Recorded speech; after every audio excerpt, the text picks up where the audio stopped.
Hello. It's preamble. It's a bit of the show I don't like. But it is necessary where we have to say clearly and distinctly that we're aware we're being surveilled. We don't like it. We didn't ask for it. It causes us a bunch of goddamn stress we don't need in our day to day life. If anyone's making money off of it, it's absolutely not us, and we want it to fucking stop. Hey, we'll take literally any solution.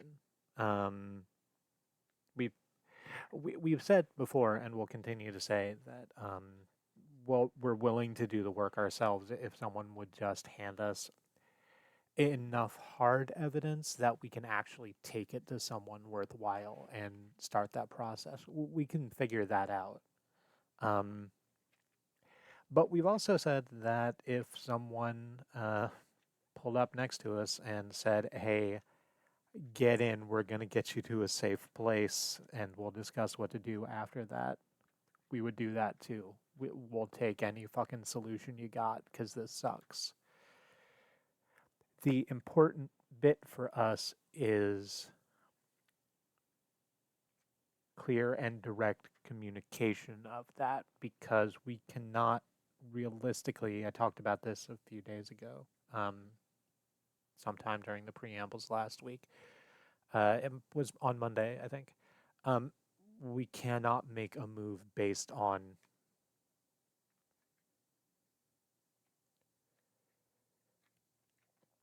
vague secondhand talk. We can't do that.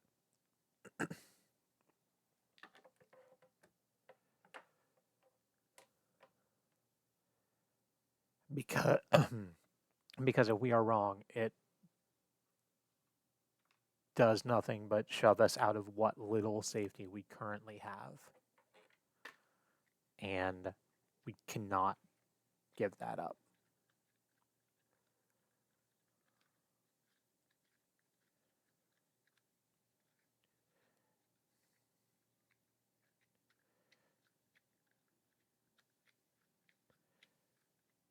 So, hey, if you're willing to help us and you're willing to speak to us directly, we will fucking listen to you. We can be reached at our email at joinsolace@gmail.com or on the Fediverse where we are at Eternal September at thick.horse. That's thick with two C's. We're at Joyous Amalgamation on Discord.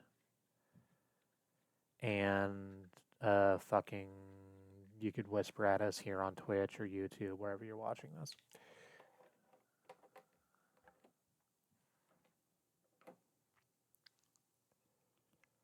I'm going to run the music, and then we're going to play Talos Principle. I forgot to bring the music up on the thing. I just got to click the... I bookmark it. I did bookmark it. All right, here we go.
wanted it to animate.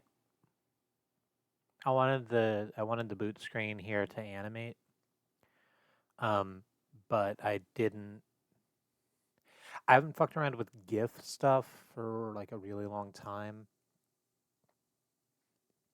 And also, I couldn't sort of figure out how to make the loading bar down there like move in a way that I wanted to. I sort of thought about like maybe finding a way to connect it to the length of the song that I play, but that seemed like that seemed like I'd need hooks that I didn't have access to. I haven't I don't know how to do that from the things that I do know how to do, and I didn't feel like looking up how to do it a totally new thing. But I still like it. It still looks great.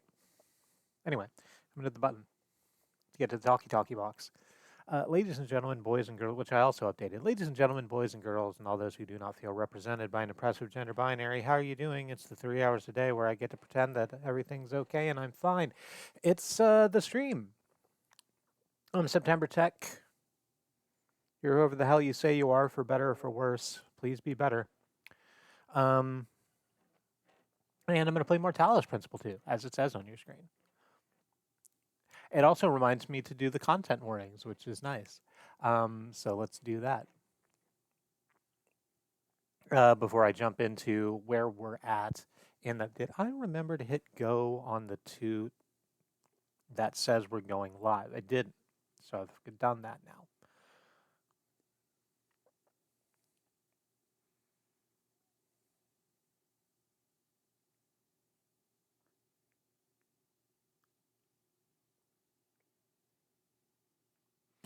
So, hey, Talos Principle 2. Um, I think they have, because we haven't seen it yet, and we're like about a quarter in. I think that they've taken out the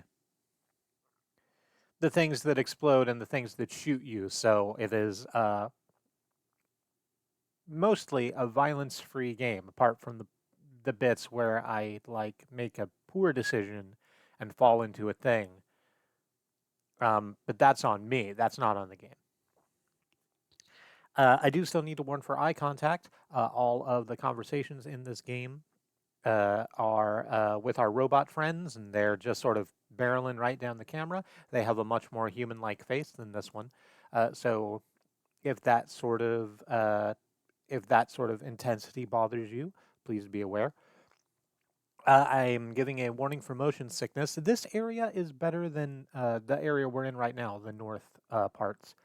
It has been a little bit better than the east ones in terms of frame rate, but it is still a little juggly. So it could possibly cause some motion sickness if you're particularly susceptible to that. Flashing lights as we get into dreamscapes and as we fuck around with certain puzzle elements, uh, lights will become lights will come in flashy and bright. I'll be able to warn for those specifically when we're about to see them, so you hopefully won't be surprised. I'll do my best. And philosophical meandering. The Talos Principle is a game where that plays with the ideas of what it is to be a society, what it is to be an individual living in a society. And if you're not here for like some long readings of texts of philosophers, um, maybe this won't be the stream for you.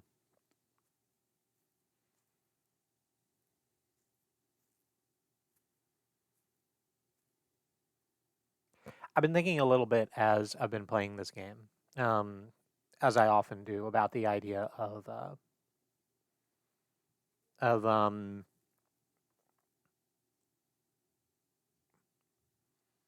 curation. It's something we all do, really. Everyone. Hey, this also is philosophical meandering, by the way. Um,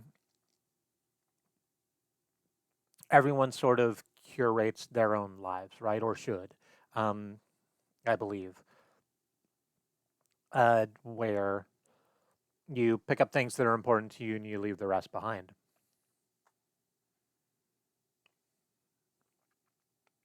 And in this game, there is a lot of quoting of Grecian and European philosophers, which is sort of the thing that you get used to coming at philosophy um, from an academic viewpoint in the West.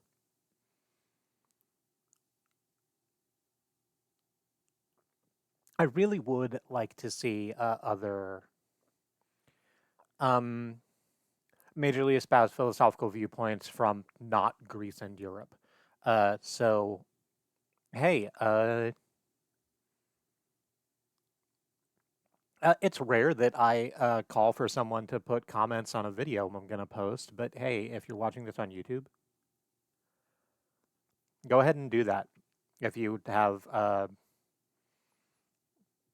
thinkers and philosophers in from non-Greece, not Greece or European countries, throw those in there, or come at us on social media at Eternal September at thick.horse.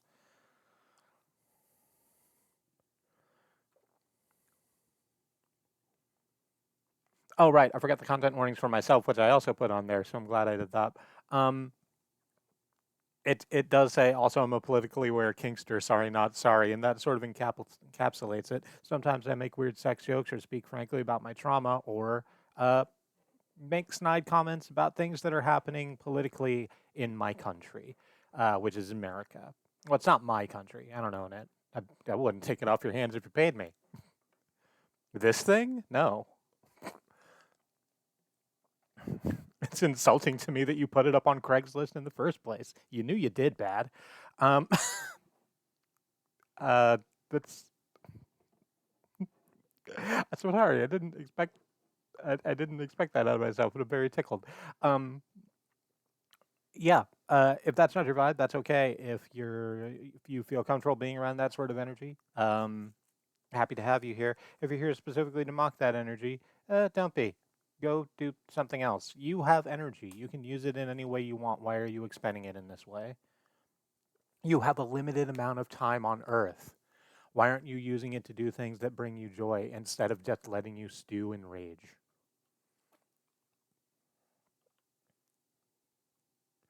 All right. Talos principle. Let me double click the buttons. That'll bring up the game. I'm going to move the microphone out of the way for a moment so I can crunch this hard candy that's in my mouth.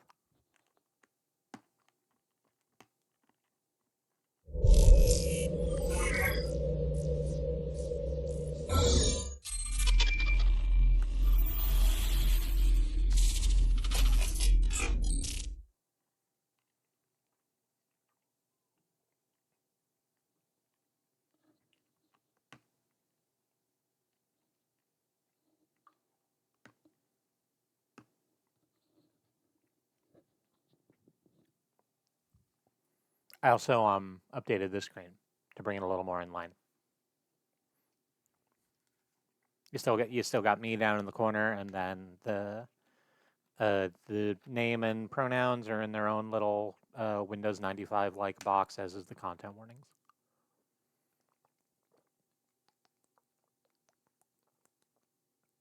This was a good idea. I got a whole bunch of lemon drops.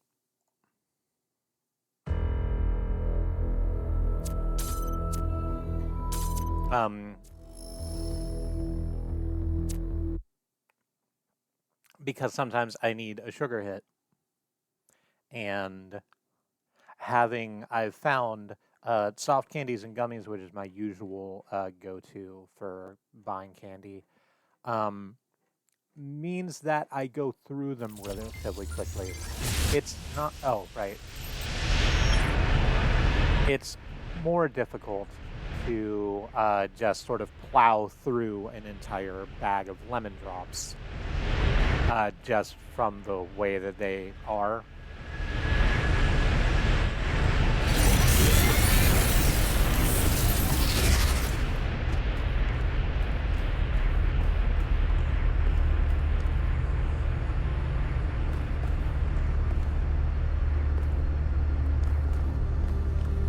So it's been pretty good for my there's a word I want. Moderation, I guess I'll go with.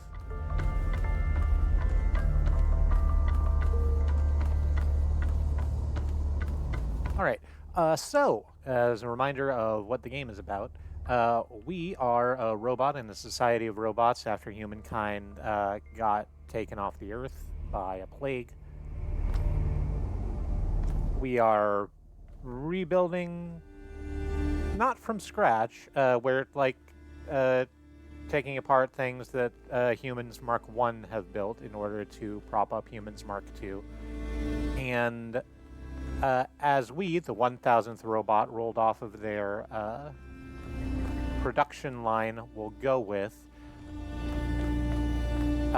we found a megastructure which is outputting energy at a fantastic rate.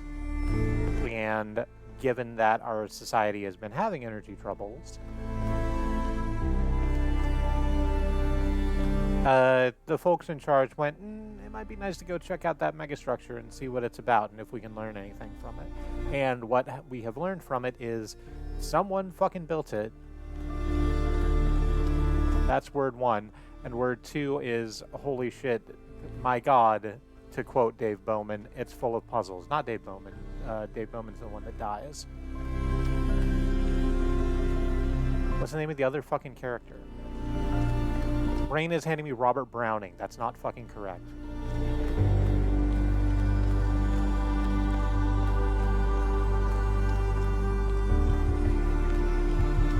No, it is Dave, isn't it? Because it's still Dave pulling out the chips in the fucking server room scene.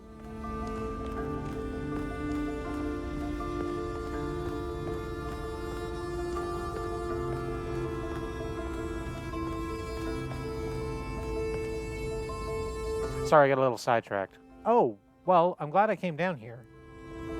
Because apparently I missed this. Here's another audio log with Amanda and... Oh, we found out last stream, speaking of getting caught up on the story, we found out, not last stream, but the stream before, I think, that the founder... number 1, our player character from the Talos Principle 1, who left, I was going to call it Robotopia, no, left New Jerusalem to go do something mysterious on her own, was here, is probably part of why this whole thing is in place in the first place, and also that she had a daughter somewhere in there. Her daughter's name is Miranda. So this is going to be an audio log with Miranda and the founder, Athena, presumably.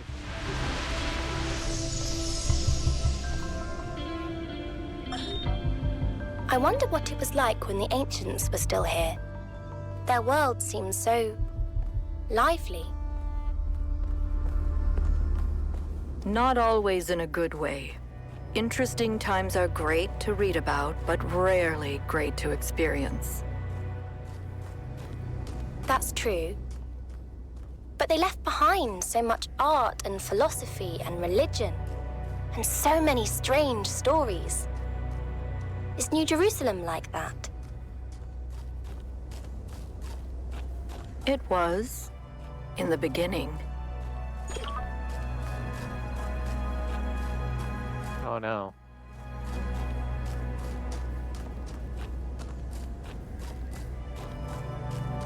I'm coming this way because there's still a question mark on our compass that I want to go have a look at. And, like, even looking at it from a distance, it's clearly one of the fucking Sphinx monuments, so there's a riddle we can solve somewhere. And if we do, we get a gold star. We'll no longer be needing your banana stickers. Yeah, it turns out you can just buy psychological validation.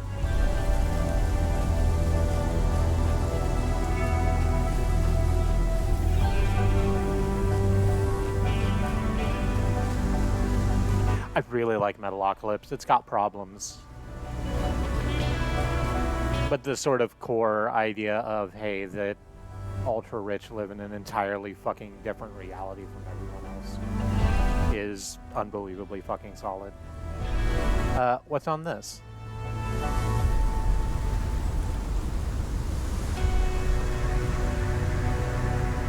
Okay, sure.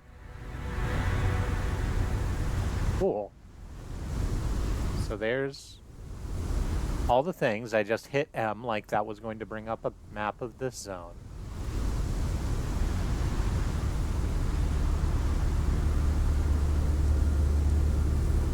So what this is clearly a map of this zone, or is it? It doesn't look like it actually. Well, no, it does. At the north there is an island, and the island has a sea on it, or next to it. To the southwest, there's another little double set of islands with an A, and then at the far south is a thing with a T on it.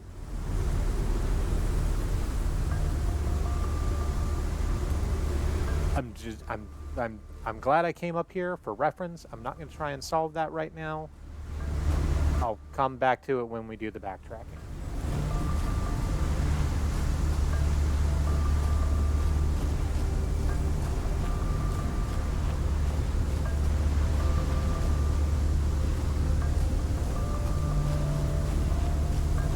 I was about to say also we don't know which way like north is, but like we do. We have a compass to that exact purpose. How north? How north do you mean?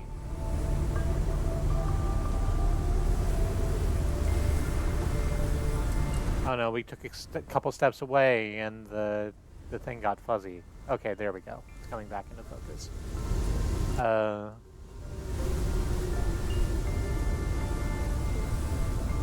It's like as far north as the space apparently has for us, so like what's more north than this? I guess that thing over there, where the I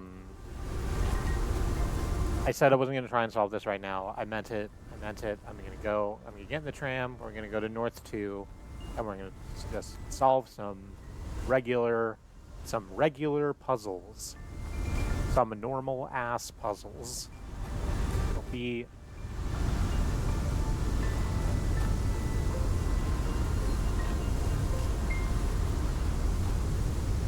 okay. So as I was walking, I saw this. It's a series of 9 buttons arranged like you might think a phone keypad is arranged. None of them are labeled.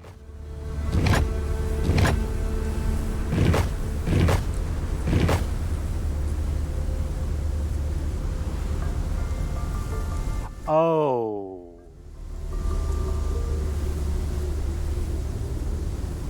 Okay. Hang on. Well, fuck. I said I wasn't going to do it, and it turns out I'm a liar because I immediately came across an element. So I know what this means now. So, hang on. I just need to do a thing real quick. The other 2 are south of where the...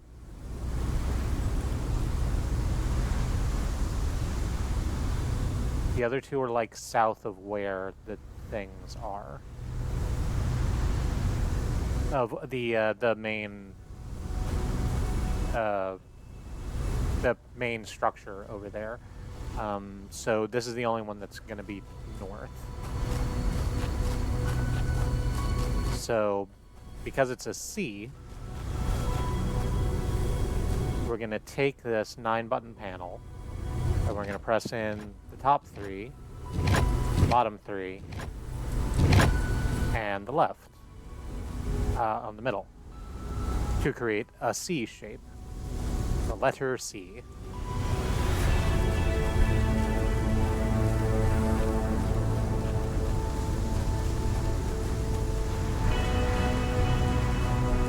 Well, shit. All right.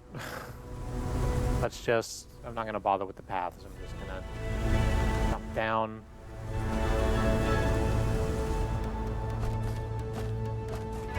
Okay. If I go to tab, it should bring up the... Yeah, here it is.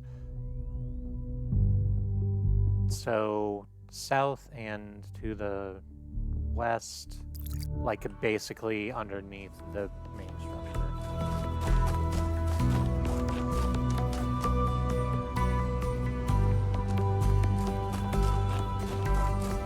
So over this way somewhere.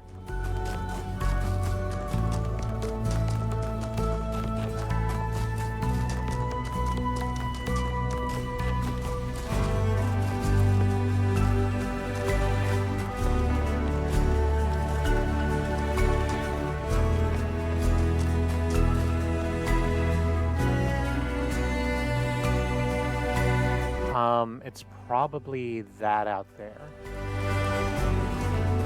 This puzzle room.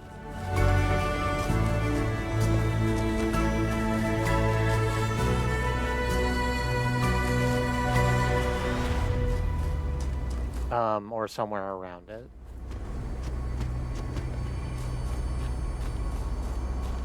It might be around the back.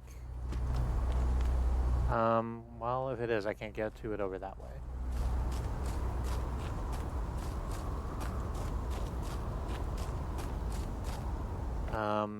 I can more reasonably walk around it this way.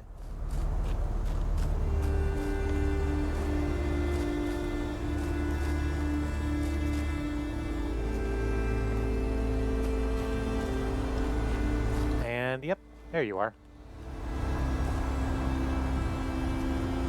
And this one was A.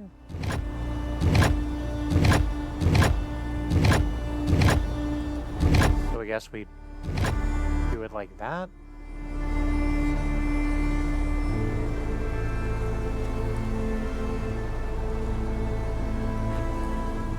Unless this is the T. Hang on, I guess we're gonna have to go have a look at the third one. Because doing it like that doesn't look quite correct.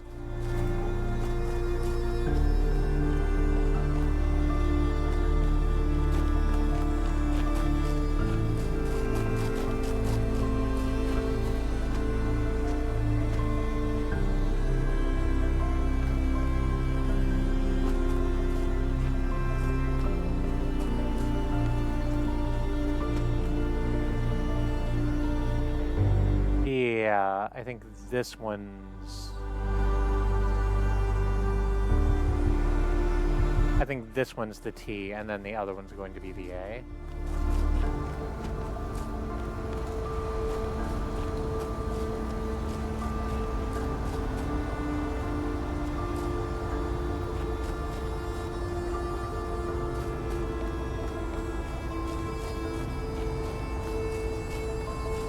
So, hang on, let's... I got those, and then pressing that one.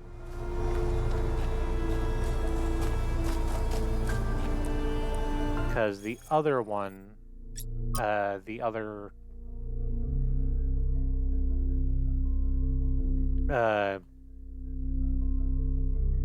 structure that we're looking at that might have a thing in it, it's between two... puzzle rooms that are like close together, and that's not this. This is just the one puzzle room off by itself. So the two puzzle rooms close together are probably going to be like that over there.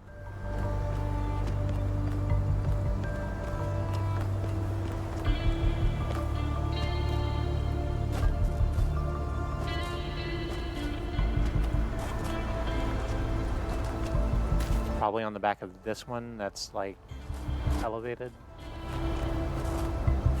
Hey. Let's get up there. Do your jumps.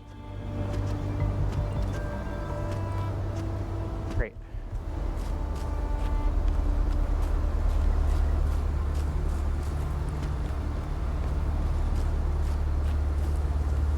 Alright, it's around here somewhere.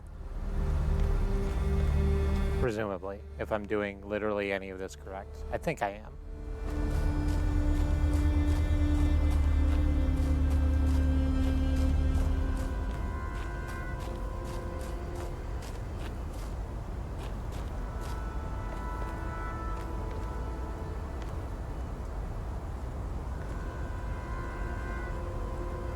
Well, it's not immediately on these.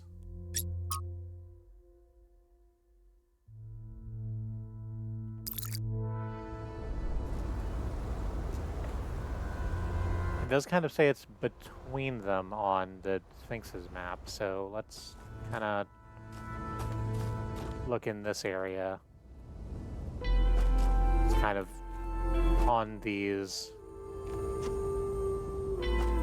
rocky crags.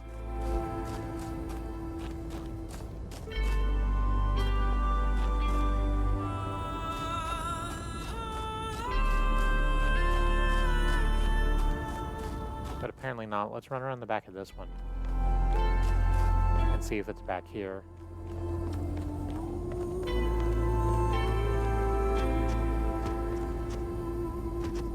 Does not appear to be.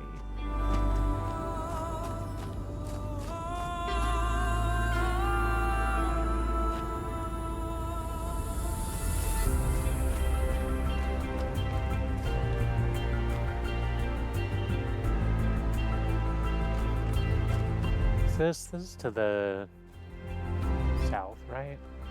Yeah.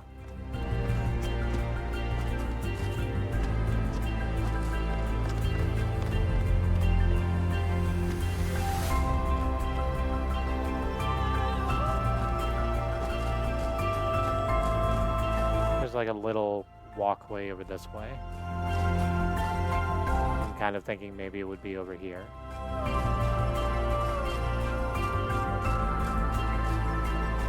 And I don't know, there's like a... We'll call it a dock? I don't know what the hell else it would be over here. Oh, no, that's not that. There's another... This is going to be another chat with Stratton of Strigaria, I think. We begin with the self, Yep. because that is what determines our existence as individuals. But the self cannot exist without that which surrounds it. The citizen lives within the city, and the city lives within the cosmos. So now we must apply the principle we have discovered to the wider world and ask, if man is like a machine, could it be that the universe is similar in nature? And if so, what follows from that fact?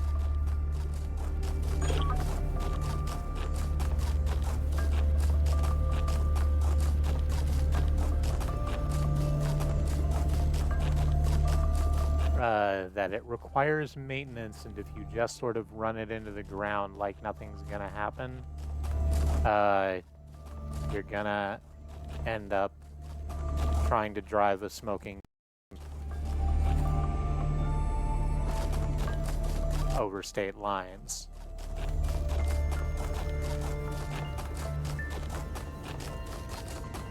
I have a terrible history with cars.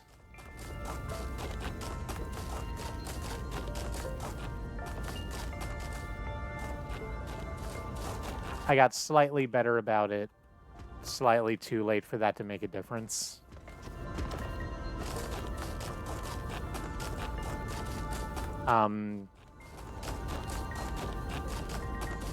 It's just like I would forget to do like oil changes and stuff.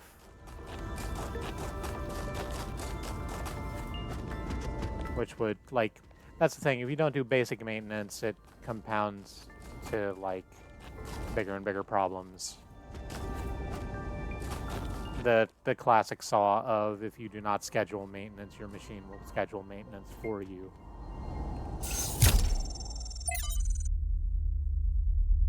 Oh, here's another chat with Luftrezer. Let's just go ahead and listen to him talk as we make our way back to the structure. I'm just going to go back to the tram rather than try and find this thing. As we continue exploring the cold northern reaches of the island, the contrast between the harshness of this place and the softness of New Jerusalem becomes more and more pronounced. There is a kind of madness in what we are doing, going to a place that is so hostile to our existence. That does not mean there is nothing to love here. There is, in fact, a great beauty. But it is a hateful beauty. A beauty you can only love because there are places that are not like this. And yet, it is precisely this hateful beauty that the people of New Jerusalem fail to see, and so cannot understand their own blessings.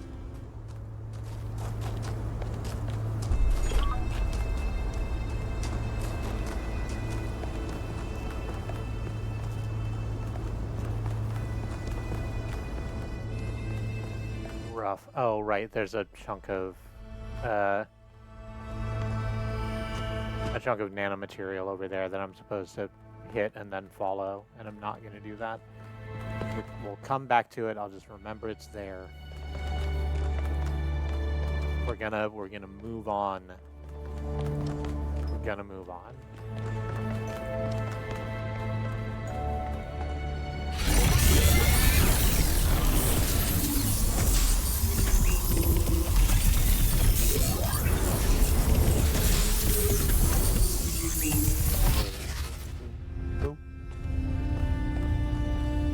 All right, back in the tube.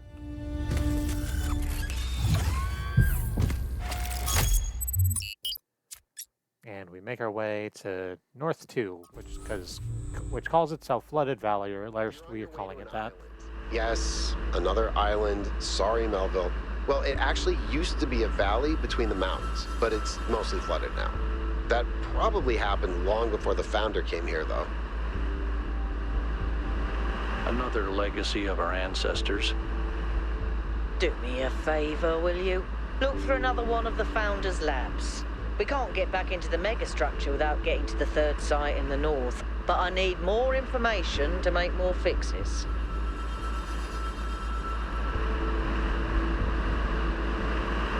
Can do, will do.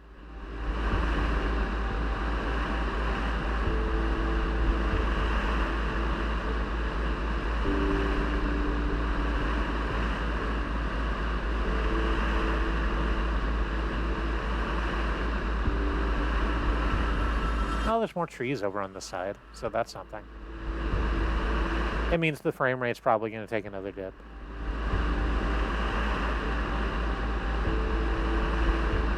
I think part of the reason that that North 1 was relatively good on the frame rate was because there wasn't a lot of, like, stuff. Mostly being rocks and snow.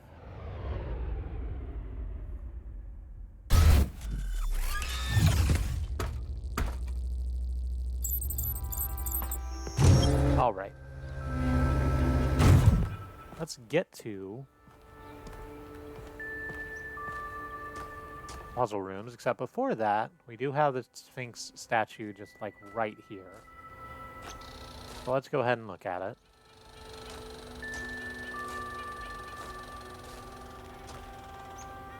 Right. Who the hell are you? It's another map. Which shows us 3 X's at various points on the map. One of them on like a little island just north of the tower. Another on a more centralized zone. Another like far to the east of the map. We will keep an eye out for those things as we go. In the meantime, puzzle room, puzzle room, puzzle room.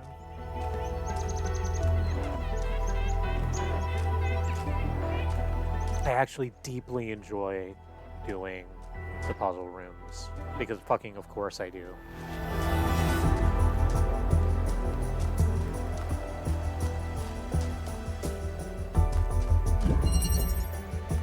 Absorption. We've got, oh, you're new. You're called an accumulator. What do you do?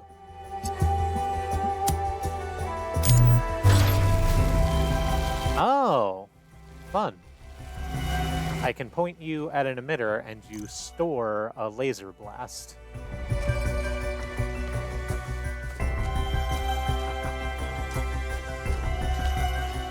So I can just take you all the way around here.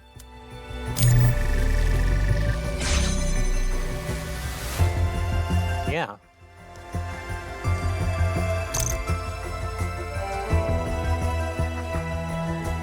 This is fantastic.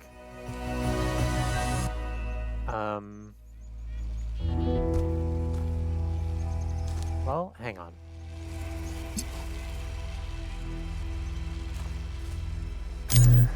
I am gonna need to move this one a little bit because I need to be able to see you through this little barrier hallway.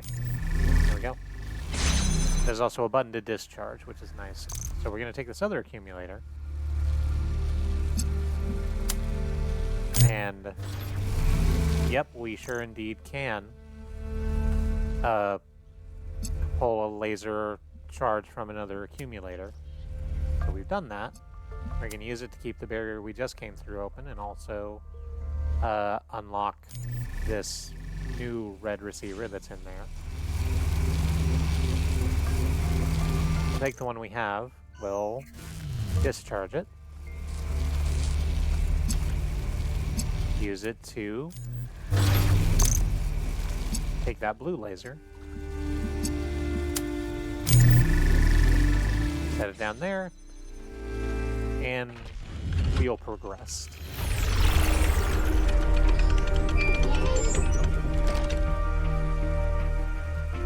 In the beginning, before we built New Jerusalem, Uh-huh. we used to explore just like this. Small groups setting out for the horizon, looking for resources, trying to make sense of the world we'd been thrust into, trying to find a way forward. It was a hard time, but I can't deny that it was also exciting. I think it's part of our nature to be wanderers. Our ancestors crossed entire oceans on flimsy wooden boats just to see what else there was.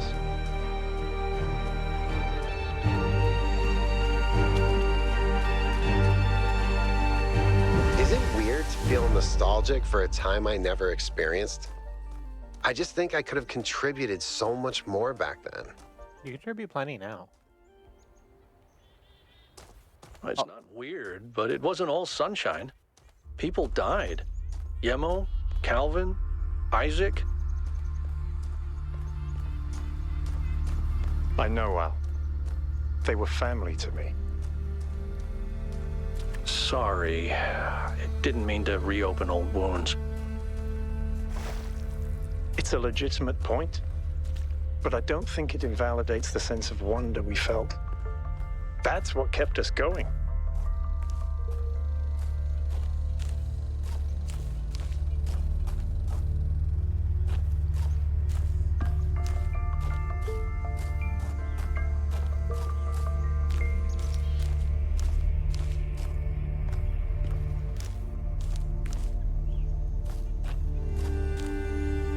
That's a conversation topic we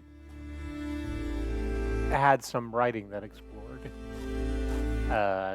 on Friday. Was the problem with like reject modernity, embrace tradition is that tradition like also sucked and a lot of people died a lot earlier than they might have otherwise. It's one of my favorite fucking jokes from a Terry Pratchett book. It's Fred Cullen talking to the patrician.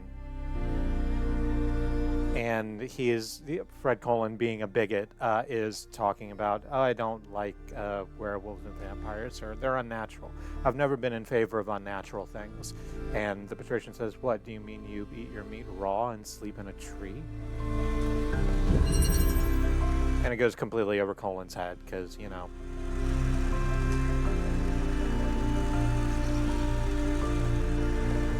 What do we got?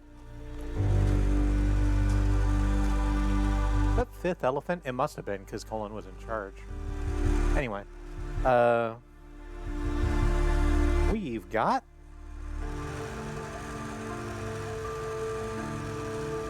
a red and a blue emitter, and then over here we have 2 blue receivers and a green receiver. Presumably all 3 of them need to be activated to open up this barrier, which has the progress wheel behind it.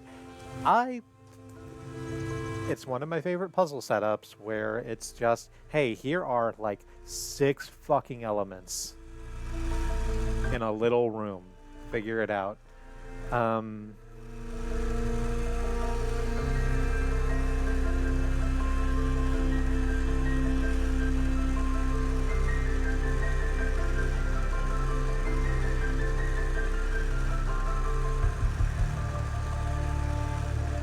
So the major block for this is, I think,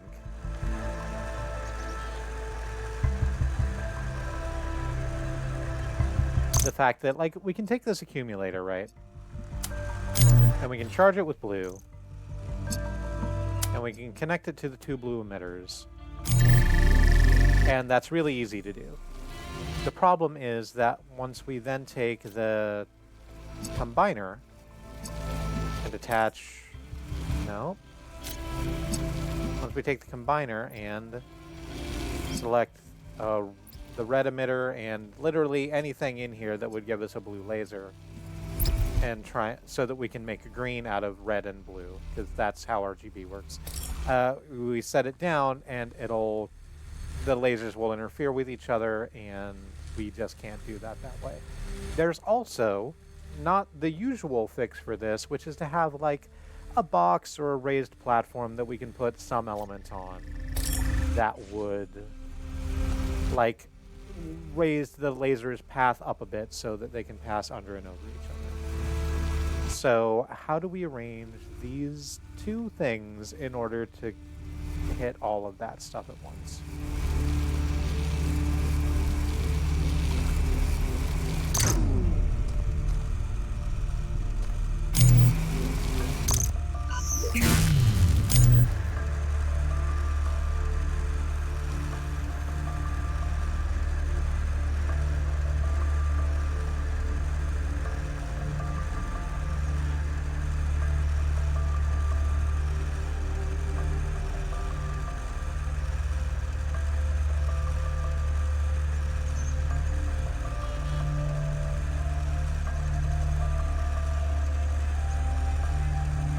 Oh, and the answer is actually very simple. What we do is we take the receiver, right, the combiner, right, and we select the red and the blue emitter to make green, and then we take the accumulator so that we can store the green laser, like that, and then we hook that up to the green receiver over here. We then pick up the combiner, we hit the green accumulator, and shit, which one makes blue? Red. Green and red make blue.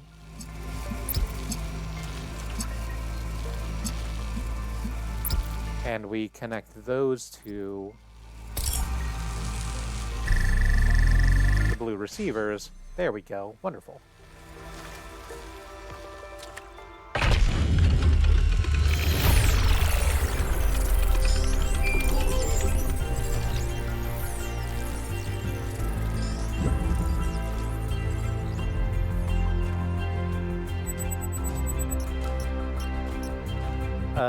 New interface content available. Proposal: bring back dogs. Another social media blast. Thread title says it all. We should redomesticate dogs. Our ancestors loved dogs so much. They insisted they were amazing companions, full of life and love, man's best friend. And the life they lived with humans must have been infinitely better than in the wild, so why not bring them back? Responses. Did you know the poet Lord Byron wrote a beautiful poem about his dog Boatswain? He said he had beauty without vanity, strength without insolence, courage without ferocity, and all the virtues of man without his vices. Is that who our Byron named himself after? No, he named himself after Robert Byron, the travel writer. That's a great joke. What about my idea? It's a great idea. Dogs were a beautiful creation. We should breed them back, except pugs. They're better off being wolves. Why the, like, swipe at pugs for no reason?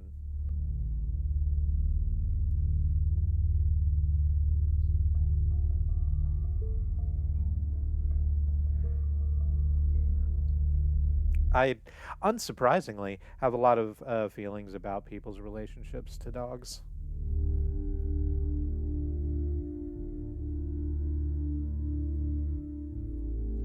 And, like, pets generally, honestly.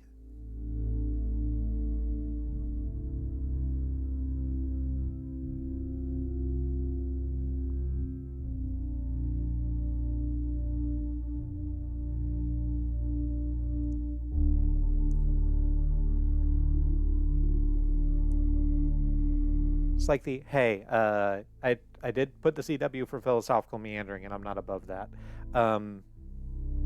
It's this sort of idea where, like, you are inviting into your home another creature, and that creature is going to have wants and needs. And if you just think of them as there to provide you with companionship without actually wanting to meet their needs, then you have fucked up.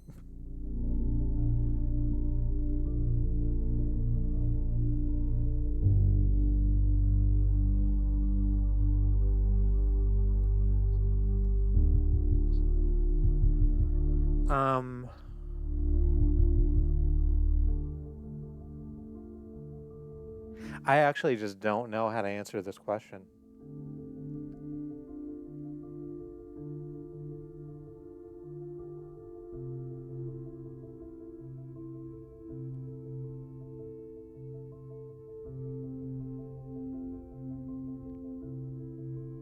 You know what?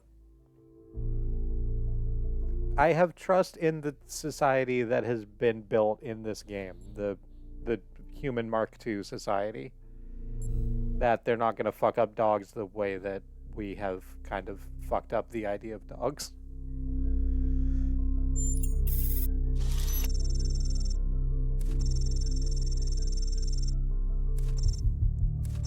Kennel Club and shit makes me mad. The resources we waste on our cats are bad enough. And you know what cats do to local bird populations? Do we really want to add dogs to that? Yes. Yes, we do. Sawed off with the cats are so terrible business. What do you think happens what do you think happens in the natural world? You think animals don't eat each other? I would love to have a dog.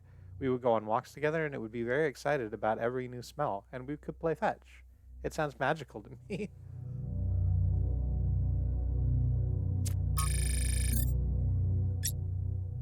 Okay, that's the new research is the, like, thing from the Sphinx Monument.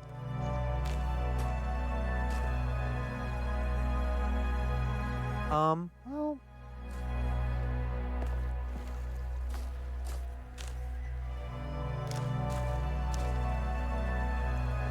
Let's look at that map, actually. Is this close to where the...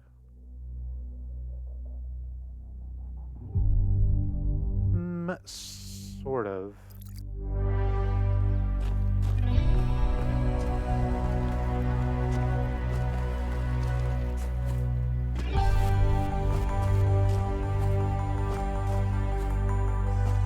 So let me have a look around. No, this is the little island at the north that we can see there. That's just, like, slightly to the north of the main, like, area where presumably the X, whatever the X is pointing us to, is. So let's actually just go back to this main zone and just kind of wander the shoreline over here. Actually, that's not even west, is it? That's east. Or, north, rather. Hang on.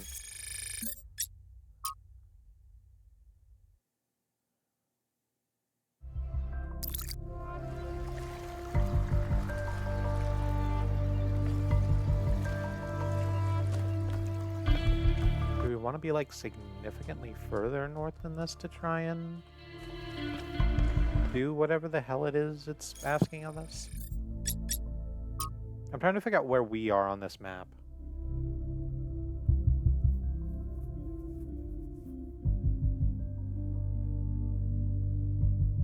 And I think it must be... because the place with the tower is, like, isolated, right? Let me just go over there. Actually, yeah, let's do that. The tower is, like, the one absolutely rock-solid thing on this map. So let's go over to there.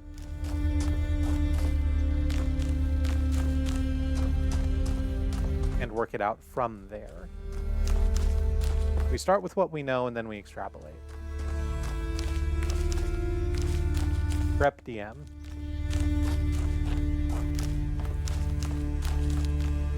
Okay, so yes. There's the tower. It's gorgeous, by the way. This one's like... I do hate continually comparing the structures in this game to structures in Halo. But this does look like something that the fucking Covenant might build. It's a spire reaching up and then has sort of like wing-like protrusions on either side of what is presumably the entryway.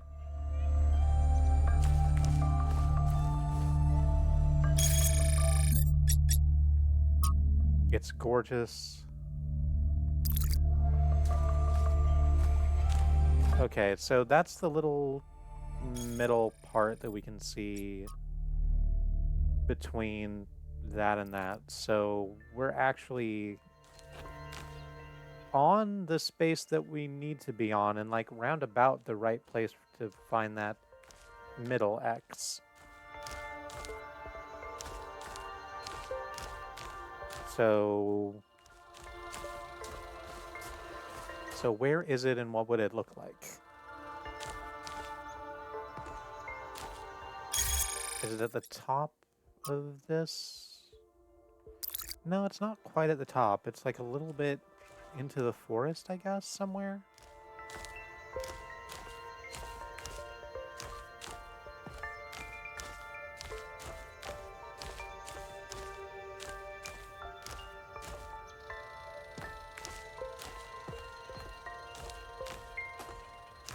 Ooh, no, it's gonna be this, isn't it? This, like, pillar. Oh, yep, turn switch on. I have some experience with that.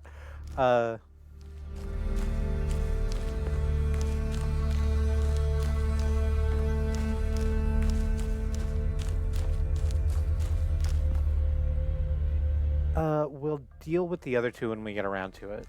For right now, let's keep going with the critical path.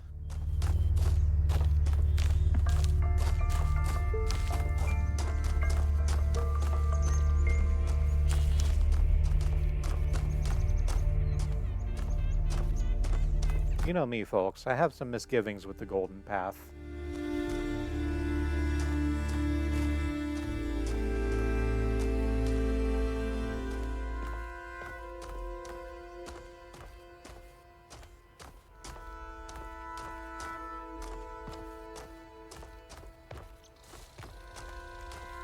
But I do enjoy solving these puzzles.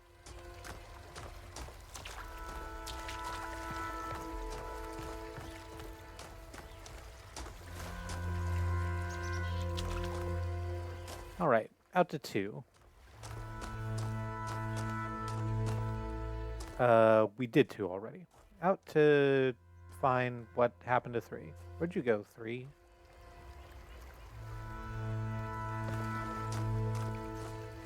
There's just 2 songs in you, boy. What do you want from me? I haven't kept up with They Might Be Giants releases in a little while. I should actually go back and fix that. I like catch when they do, like, new releases on YouTube, but I haven't bought an album in a while. That's a sort of general statement. I haven't bought an album in a while, but the fact that we haven't purchased a They Might Be Giants album since, like, The Spine is something we occasionally feel like sadness about. Here's Melville.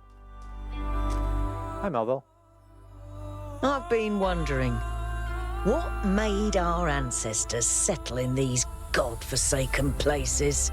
It can't have been easy with those frail, squishy bodies of theirs. What makes a caveman go, yes, this frozen hellscape is where I want to live out my days?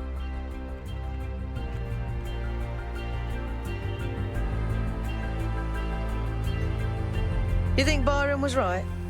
Is it in our nature to be wanderers?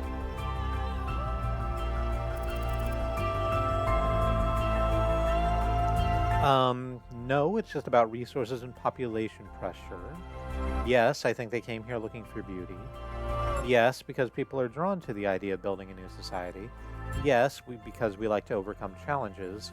Or I have no idea.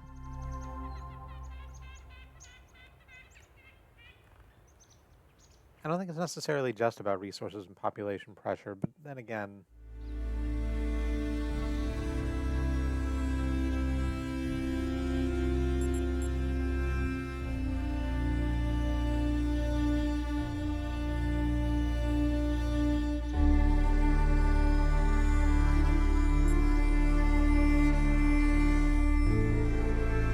Like, to answer the question as provided, like, there is only so far, presumably, that an average, like, community of Neanderthals could go before they had to stop and figure something else out.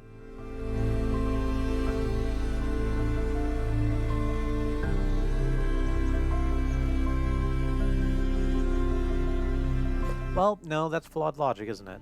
Because it's not like there was a random distribution pattern of people just across the Earth. We started at one place and then extrapolated. Yeah, I got no fucking idea. Well, that's dull, but at least you're honest. I sat and thought about it for a while, Melville. I wanted to ask you about something else. All right. Oh, apparently I didn't want to ask you about something else. I should get back to work. I presumed that there would be another thing to ask you about, but there wasn't. All right, crossing.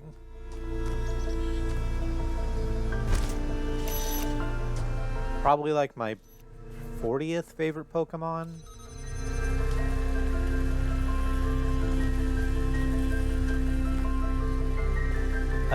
So we have, in terms of tools, a jammer, an accumulator, and a fan launcher.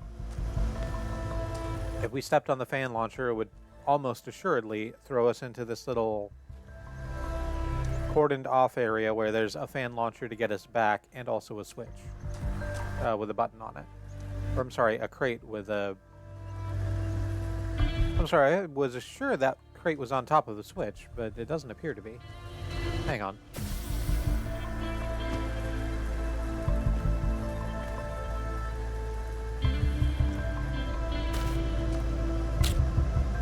Yeah, I can just pick up this hexahedron and walk off with it.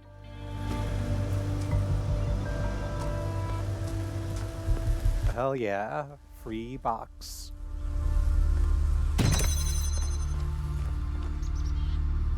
So we jammed the first thing. And there was one barrier. I jammed it so I could walk a little further in. And back here we have another barrier with a button in front of it. I put the box on it to open it. And back in here there's a blue receiver that I'm not certain what it opens. It doesn't appear to be directly connected to anything. Oh, no, it probably keeps this barrier open, the one that I'm currently jamming. Okay. Then there's another barrier over here, one that doesn't have anything to activate or deactivate it, so I presume I need to bring the jammer in here in order to be able to, like, do that. There's a red emitter behind it, which is good because we need a red laser in order to open this door that the progress wheel is behind.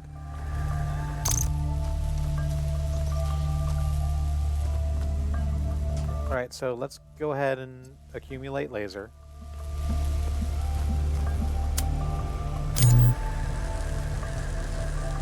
Huh, I thought that I could just accumulate that laser, but I can't.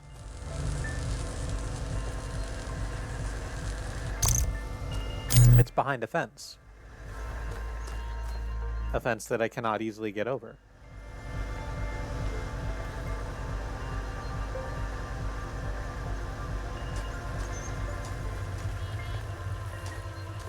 Or rum.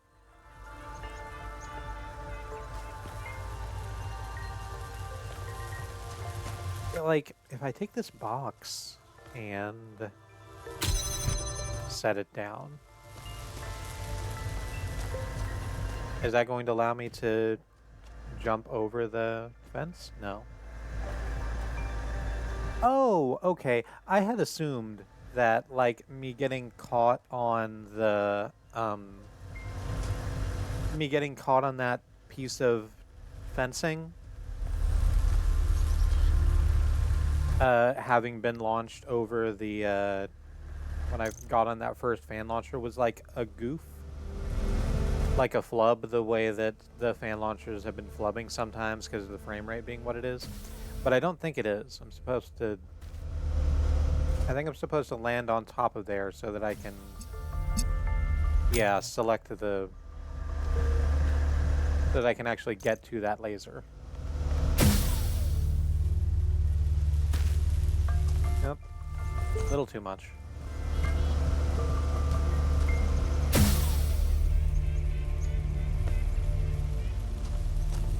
Little too far to one side.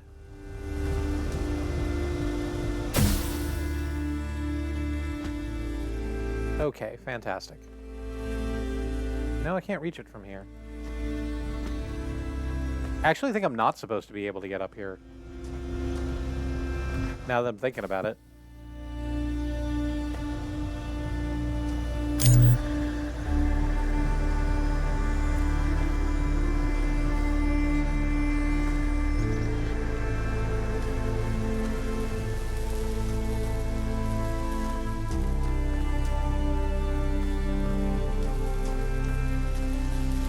Huh, but I absolutely need some way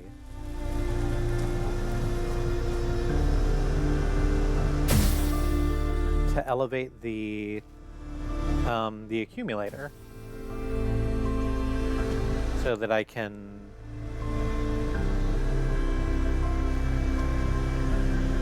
store that blue laser and then do all the other things that I need to do.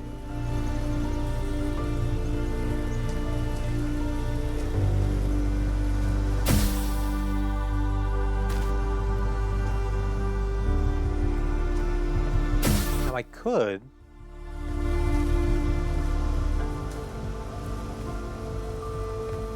just sort of like get on top of that thing.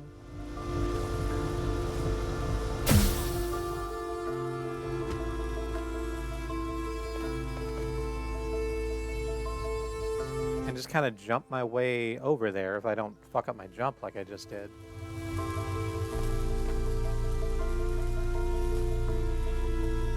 But, like, literally, I could just do that, and then, like, if I manage to jump over to there, I could just fall into the little area where the progress wheel is and hit the button on the progress wheel.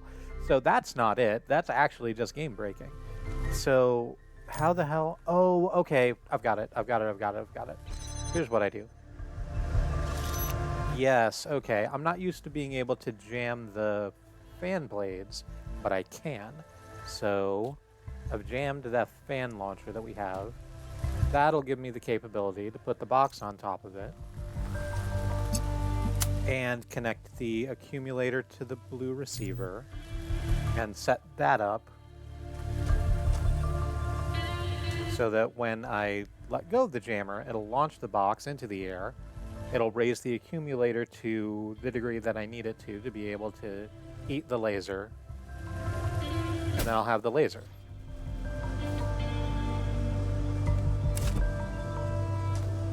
Okay, now I need just go over there and get that. That absolutely worked. There you go, box.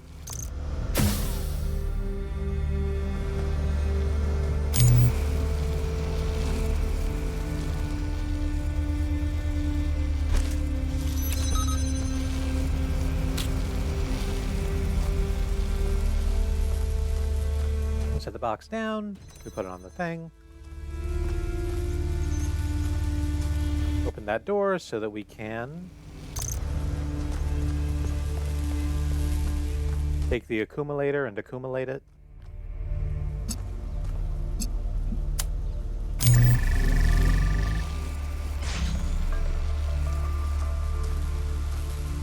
All right, and now that barrier should stay open, which will let me take the jammer. Go jam open this other barricade that has the red receiver behind it, or the red emitter rather.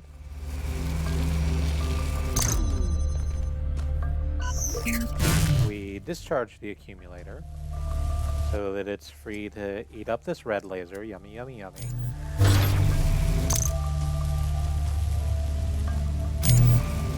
We use the jammer to jam that barrier back open. Now we send the red laser toward that receiver. And boom. Wheel progressed.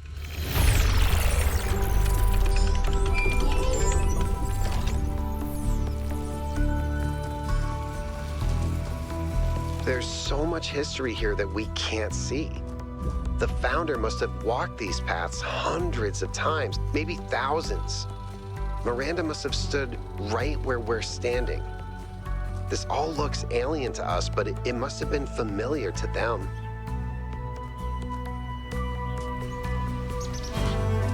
Yeah, man. Perspective's a hell of a drug.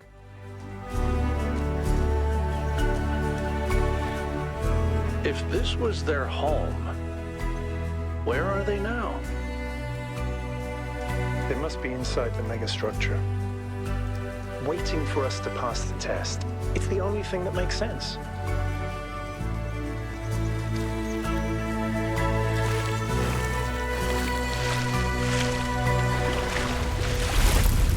There's a thingy over here. Oh, well. I forgot about the we can't walk underwater thing.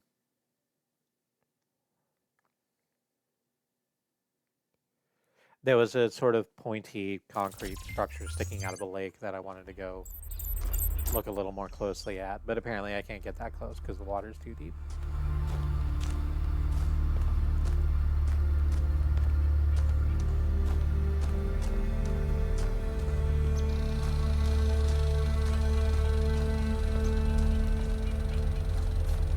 Is it less deep if I come at it from this side?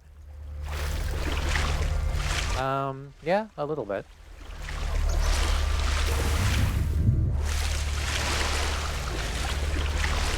But there's also nothing of particular interest down there. It's just the supports to keep it up. It's really pretty sort of pyramidal, pointy thing. I agree with you that those aren't words. Or that they're words without any particular useful description happening.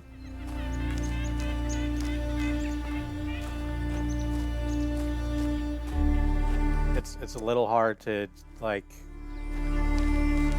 maybe describe objet d'art as we walk through. There's a palm reader over here, though.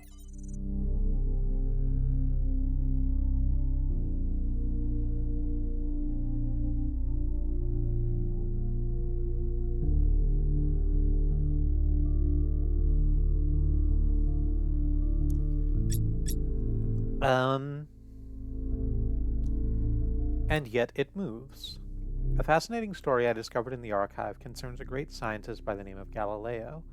This remarkable man made huge contributions to the early development of science, but was best remembered for becoming embroiled in a controversy with the church that ended with accusations of heresy, a trial, and him being placed under house arrest for the rest of his life. The cause of the controversy: he argued that the earth revolved around the sun, a view that we would describe as self-evident, and which the Inquisition described as foolish and absurd in philosophy, and formally heretical. A chunk of hex codes.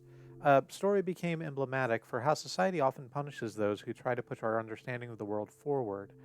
Another chunk of hex code in the modern day. There's a legend that at the end of this trial he muttered, "And yet it moves." A beautiful idea, but untrue, because defying society is hard. It comes at a high cost, and not everyone is capable of bearing it. What would you have done in his place? What would I? Mick2166. Commentary from Miranda and Athena. I think I would have tried to stand up for the truth. It's harder than it sounds. Fighting an authority like Elohim is one thing, but when even your friends and allies may renounce you for holding an unacceptable opinion, it takes enormous willpower to continue. But if nobody does it, society gets stuck. Puzzled. Archived post from Guo20. The role of puzzles in the simulation was so important to the creation of our civilization that it has left an indelible imprint. But sometimes I worry that this is an issue. Alexander Drennan thought of human beings as problem solvers, but the real world isn't anything like the simulation. Yes, there's problems to solve, but there isn't a tetromino waiting to reward you. There's just another problem, and another, and another. Our veneration of the puzzle may be blinding us to the fact that sometimes there isn't a neat solution. Sometimes life is just a slog, and the best you can do is muddle through. From Aurora to Athena. We've seen a couple of letters like this. They are to Athena, the founder. Some people revere her as like a holy figure, for lack of a better term. And we've seen a number of these, like letters sent directly to her, but presumably not replied. Dear Athena, have you really left us for good, without even saying goodbye? I know we haven't spoken much lately, but isn't that just part of the slow, relaxed lives we now lead? After all those centuries of struggle, trying to build New Jerusalem, I thought we deserved a rest. And if that's disappointed you, why didn't you just say so?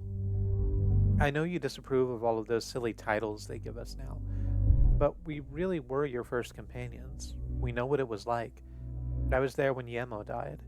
I remember the horror of realizing there was no way of bringing him back. The impossible finality of it, and then the determination to make it make sense, to have it be part of a story that leads to a better world. I never abandoned that, Athena. I just thought that maybe I could spend some time on the things that make life worth living, too. Maybe I lost track. Maybe I failed you. I don't know, because you didn't tell me. Aurora?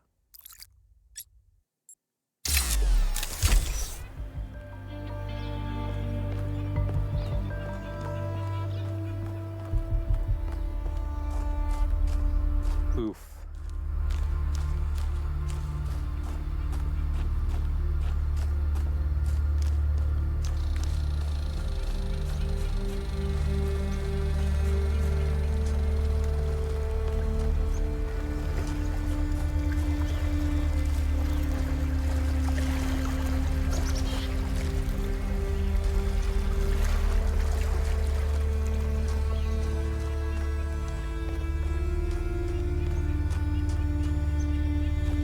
Just like,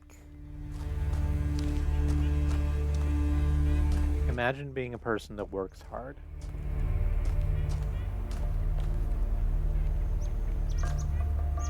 And then someone decides that you're Santa Claus.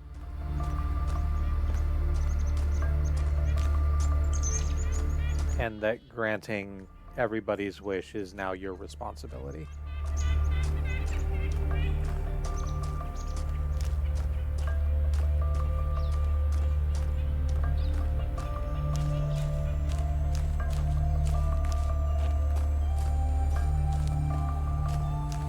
I wandered off the beaten path again because there was a couple of question marks I wanted to go look at. I think that's going to end up being another palm reader. On this little outjutting of stone. Yeah, there it is. They look like docks, except there's no boats. I'm sure there's an architectural term for this, but I don't know what it is. Oh, it's Lithrizer again.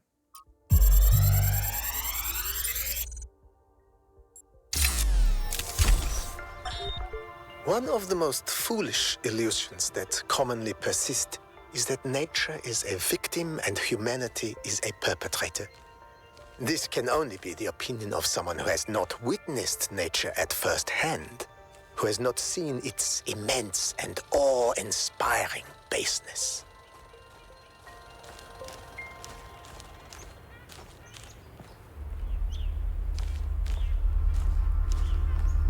Nature There you is go. mindless chaos and eternal conflict.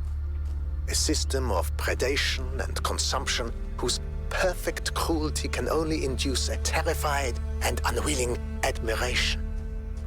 Nature is our most powerful and least honorable enemy. A beast that consumed every last one of our ancestors and will consume us just as quickly if we are not successful in our struggle with it.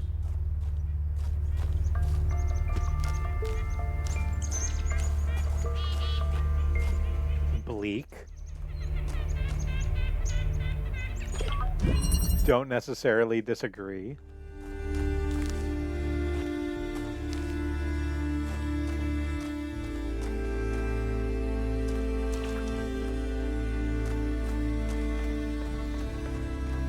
Feel there's a middle ground.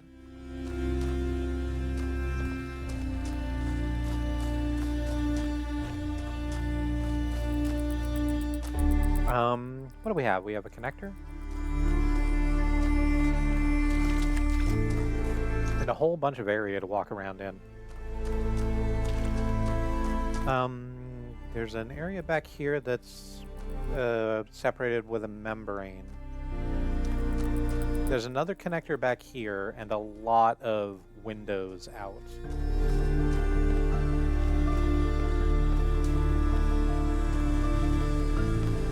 And at the far end of the sort of hallway that it puts us in, there's another barrier that's blue locked with an accumulator behind it. So the question is, how do we get a blue laser from wherever the hell the emitter for that is? I still don't know, into there.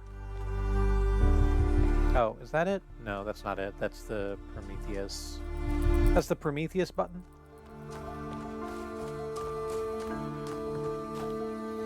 Well, no, that's a red laser. That doesn't help. In this one particular instance. Okay, there's the blue emitter.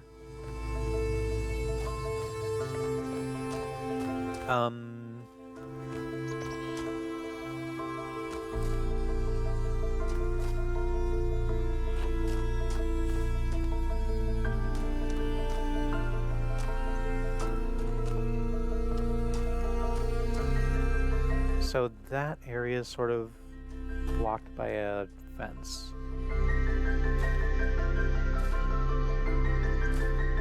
I'm trying to figure out how far back I can go before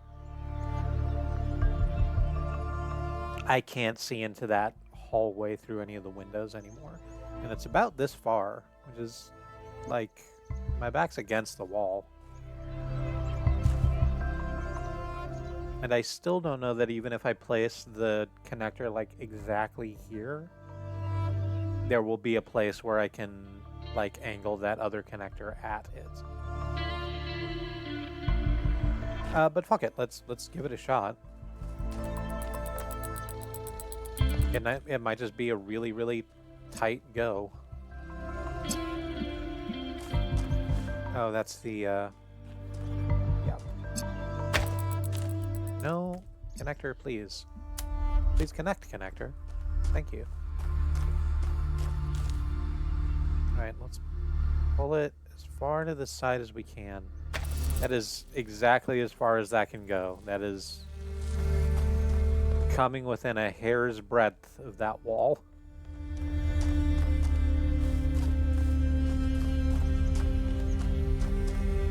And now let's see where we can place this. The connector back here in the hallway. I mean, there's lots of places we can put it. Or actually, yeah, hang on. I just shoot it all the way through the courtyard from here. There we go. I don't need to try and see it from that other side. Fuck that.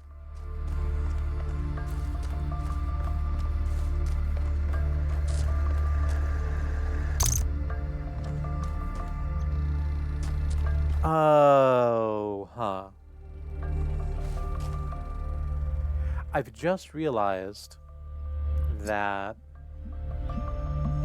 Oh, no, that's okay. So what I realized was that because there's a membrane that is the sort of over the sort of entrance to this back hallway, I actually cannot take this accumulator out.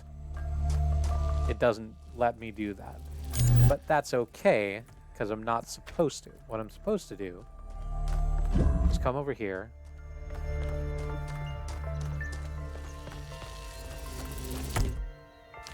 We're going to take this connector and connect it up to this. Fuck off. We're going to take this connector and connect it up to the red laser there.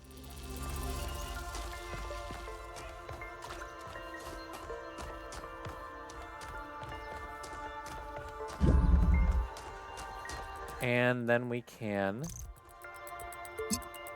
take the accumulator and store that as a sort of new red laser spawn point, for lack of a much better term. We can set that, well, not there. Not there, not quite. Where do we need to get it to?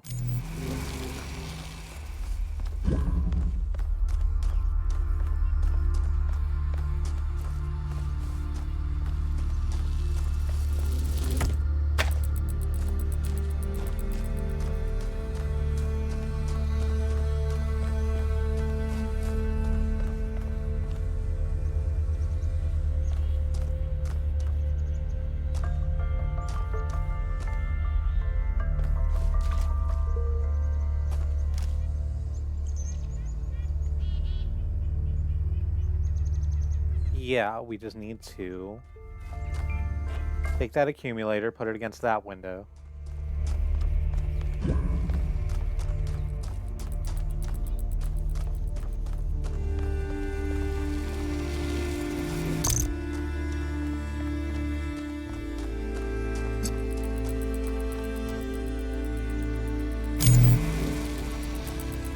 Then we can take the connector and connect it from the accumulator over to that red receiver, and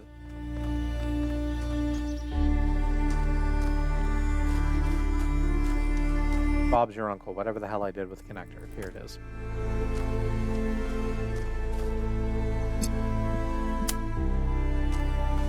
Yep. And also, yep.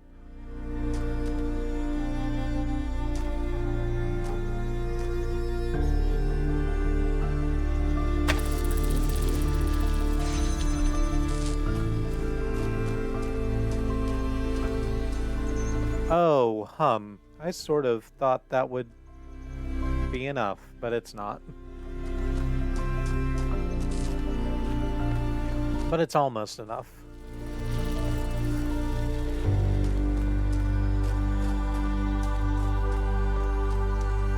I just need to take this other connector.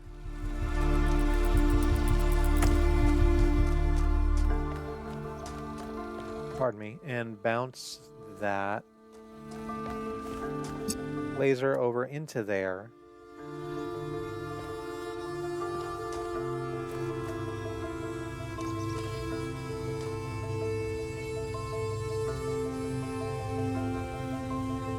Can I get that accumulator from there? No, I have to move it, don't I? Yeah, but not like far. Like Mr. Far. Get it?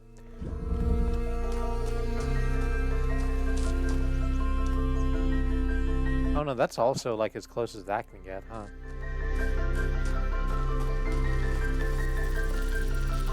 Can we move this up further? Like, not, yes, but not by a lot. We'll need to maybe about here? If I move it to here, I can still, like, get the accumulator from, like, that other window. And that'll make it visible to the other connector so that I can do the thing I need to do. So.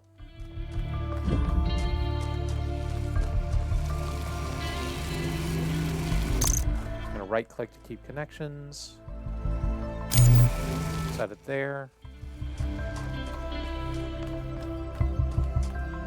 Oh, I didn't even need to move that other connector. That's fantastic.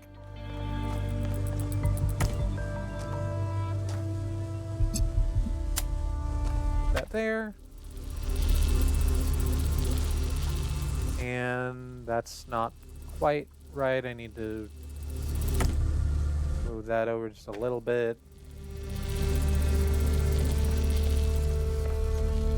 And yeah, that hits that other red receiver, and now I can get back to where the progress wheel is so that I can progress the wheel.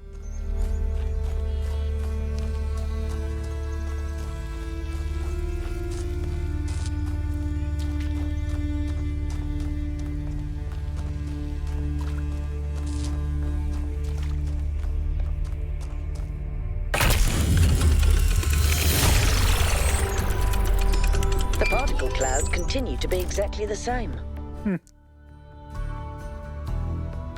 You don't say. You don't fucking say, Melville. You know, I was just thinking that myself.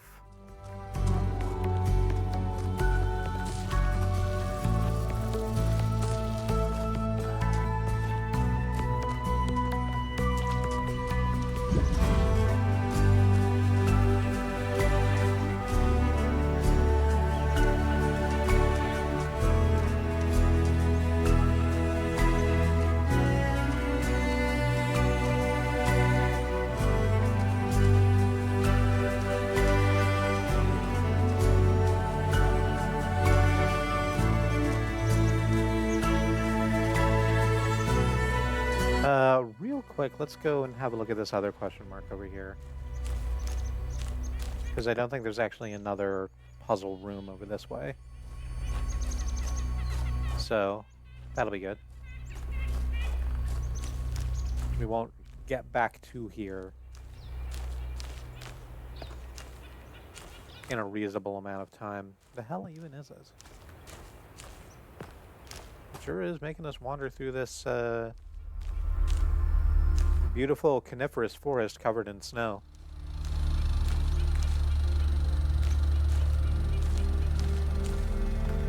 I was about to say it's like the film Jack Frost, except it's not.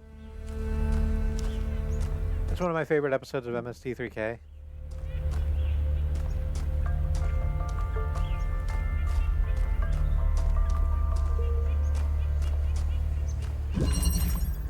Because the film itself is just sort of a hodgepodge of like Finnish and Russian folklore, but it does have like the Baba Yaga in it and a chicken house that's fun and cool and cute. What's not cute are these fucking kids who keep slamming their soccer ball up against my fucking window. And I try not to get mad at the kids themselves. But it's hard not to.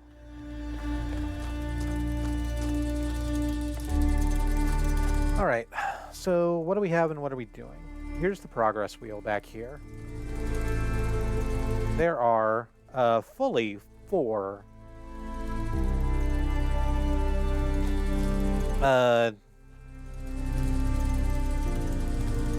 laser receivers that we need to hit in order to make that like open. We have a red and blue emitter out here, and we have 2 accumulators, so we can set those up wherever we want. We also have an inverter, which is good because over on the left side we have a red and a blue emitter. Over on the right side we have a red and a blue emitter, but they're like surrounded by fence, so we can't just like stick them straight out into the thing. Actually, let's see real quick. Let's do the easy thing and see if they'll let us do the easy thing, except they're absolutely not going to let us do the easy thing. We take the blue, because the blue are on the far left and far right specifically. So we'll grab that. And that like that. And is there any place I can put this where it will hit both of those receivers at once? Explicitly no. If we put it directly in the middle, it's gonna hit those little pillars. So that's nothing.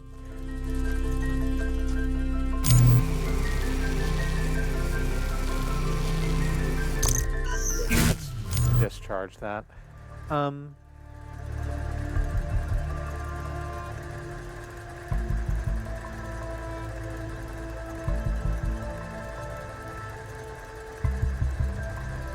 Activate your smart lock screen. No, I don't want that.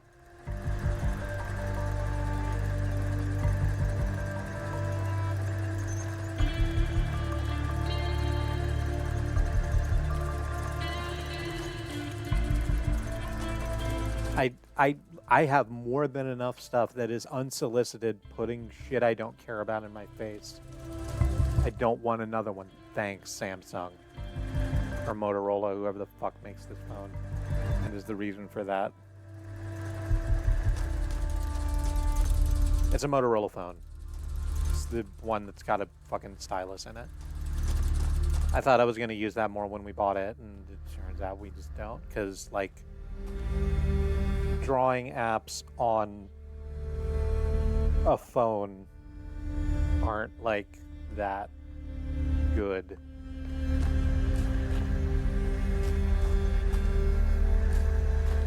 We can do some sketching. Fine. So, back to this. What the hell? How do we make this work with the pieces we have?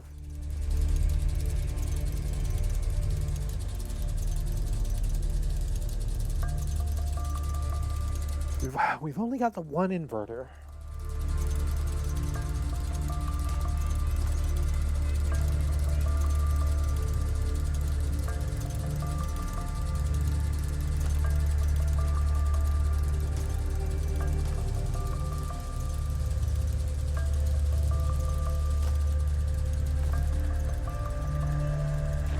If we had 2 inverters, it would be easy, but that's why they haven't given us 2 inverters.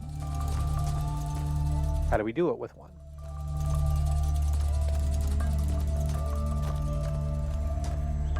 All right, let's just, like, do a thing.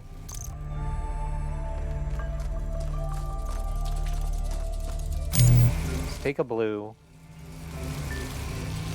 and bring it out here.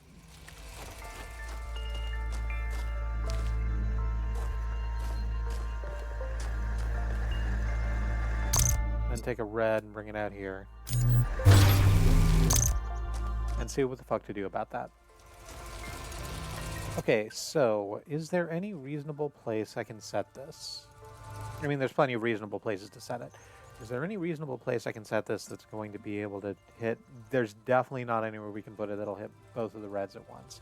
And there's not, we just tested any place we can put it that's going to hit both of the blues at once. So we need to do something clever, and I don't know what that is yet.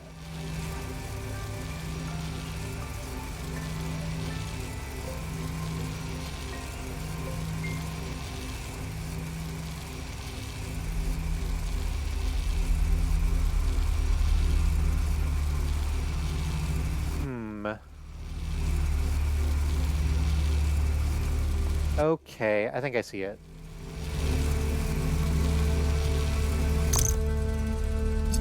So let's take...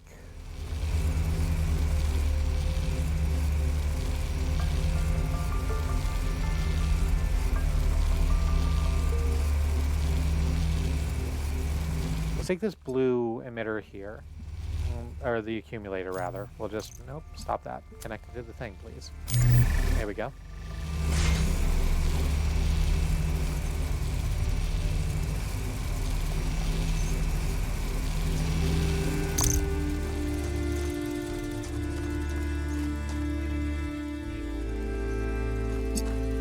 And we'll take the red emitter and we'll put it over here.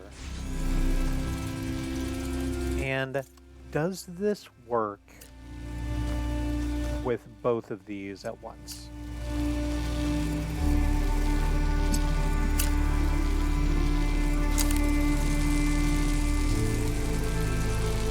No, if it has a red and a blue laser coming to it at the same time, then it doesn't output anything. Okay.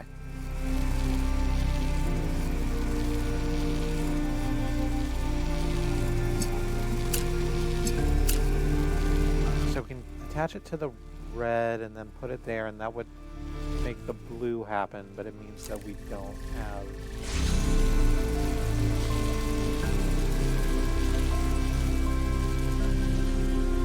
a place for the blue to go.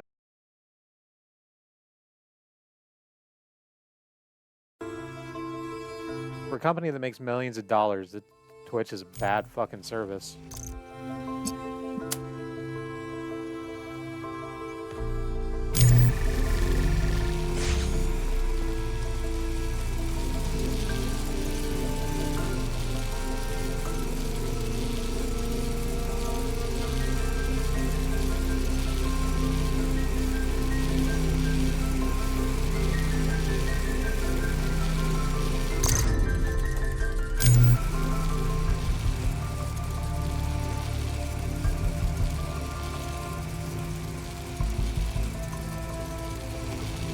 I tell you what, how about I make both of these blue? Let's try that and see if it does anything for us. Let's go ahead and chew that up over here. Like, so it doesn't, right? Because we run into the exact same problem, which is like we can use the inverter to make that into a red beam, but that only does one of the beams.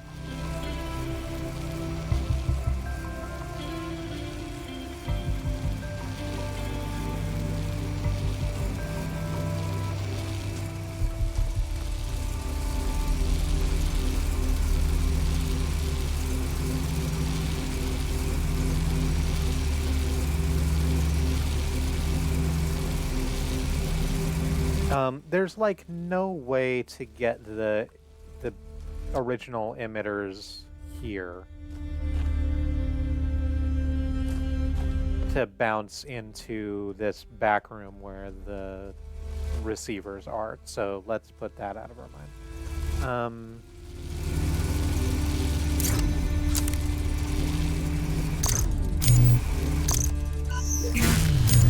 Let's discharge both of these and try it again.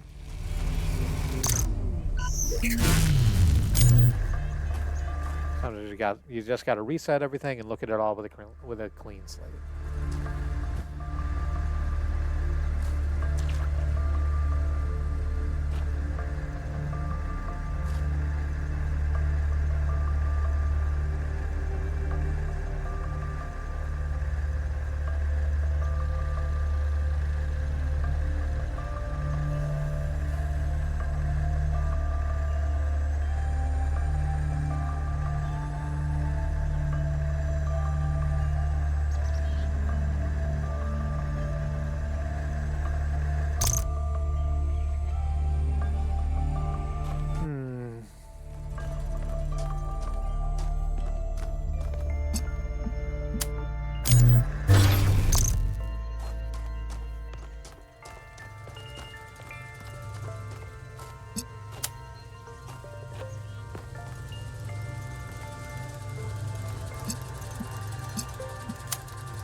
Connect that accumulator to the blue.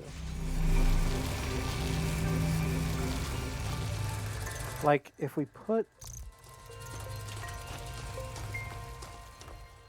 the red and the blue accumulator on the same side, does that do anything terribly useful for us? I don't think it does.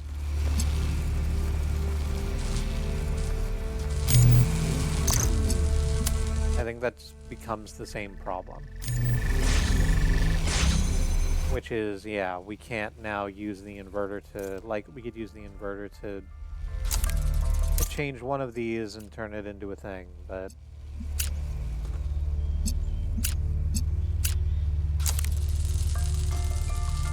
yeah, we absolutely cannot do both.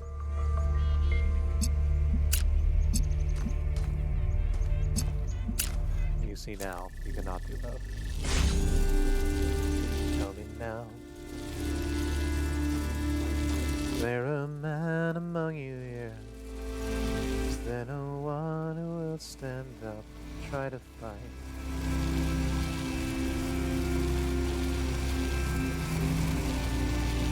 Oh.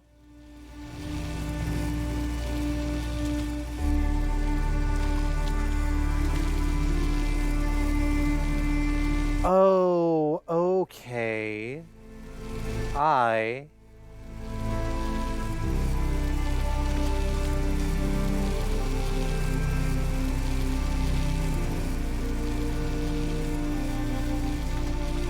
misunderstood how this puzzle worked. Okay, so it's not all four of them attached to one barrier that's keeping me from the progress wheel. Two of them are connected to one barrier, and the other two are connected to a further barrier with a sort of airlock in between. That's why I was having so much trouble figuring it out. Yeah, and there's even like a space right here to stand to be able to do shit. Okay, that's great. I love that so much. So, yep. That's how we do that. How do I angle this dangle? So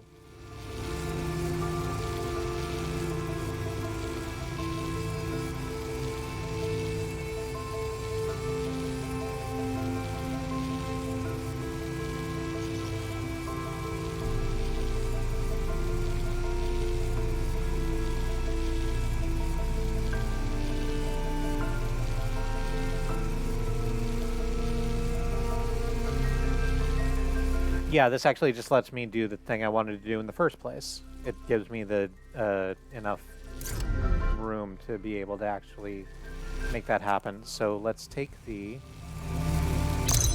blue accumulator and set it down there. We take this red one, set it up over there. That'll open the first door.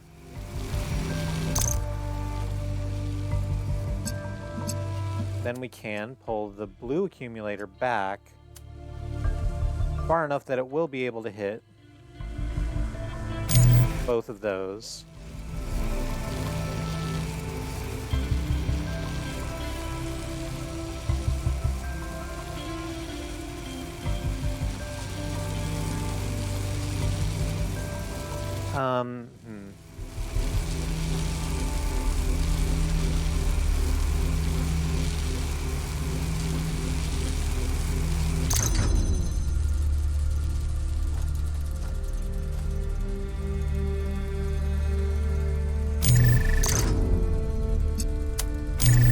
No, that's still a little bit more complicated than I thought.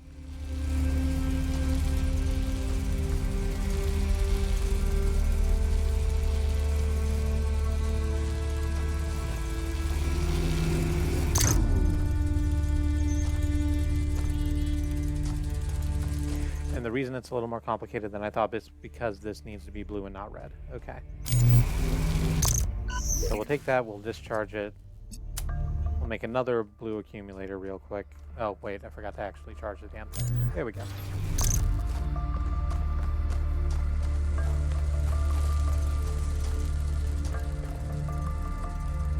set that right there. Or, no, wait, hang on. We'll set it, come on. Set it right here. Okay, we can take the inverter, turn that from, stop it, turn that from blue into a red, and that'll open that, which will let us pop open both of those.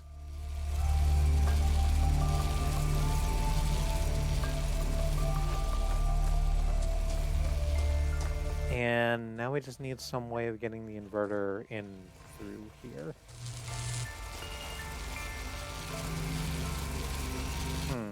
This is harder than I thought. I thought I had it once I realized the like extra piece of the thing I was missing.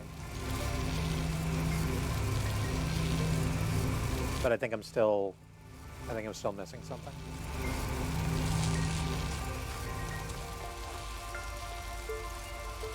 Because I need to be able to move the inverter, but the second I pick it up, it's going to close that door, which will make the other thing not be a thing anymore.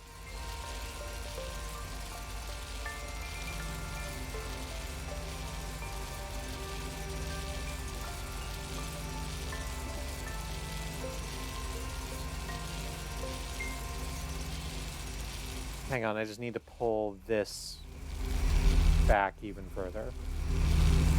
Like, even further. Like, as far back as it'll go, I think.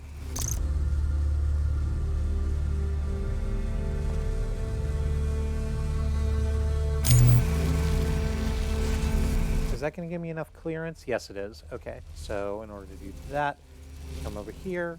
We keep the connections that the inverter has already, except we also connect it to the other accumulator. Just slap that down right there. And that means that we don't need this accumulator at all to keep that first door open, which means we can discharge it. Set it up as a red accumulator instead. And then go set that over here.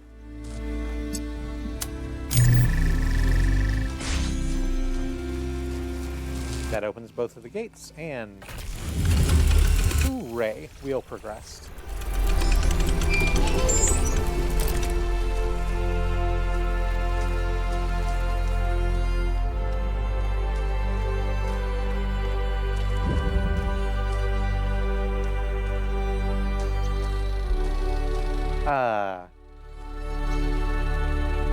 Feels good.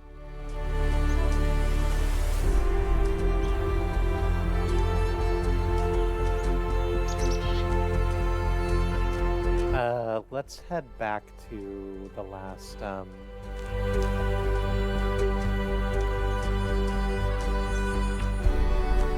that one of the triangle rooms?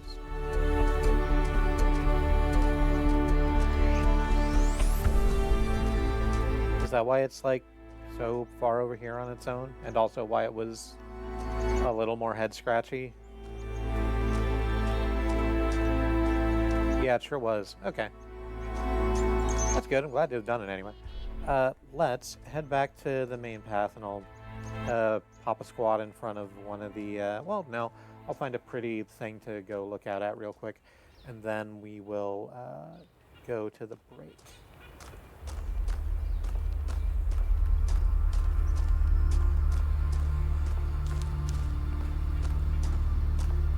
Well, presumably this is our next puzzle room. Or, no, wait, this is probably 4, right?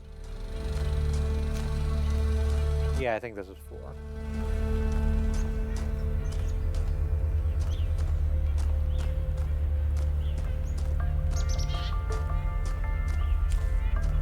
Or, no, is it 5?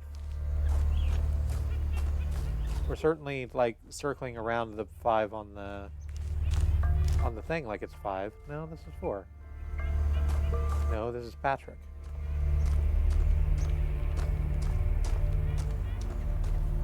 I am not the Krusty Krab. I am not defined entirely by my job.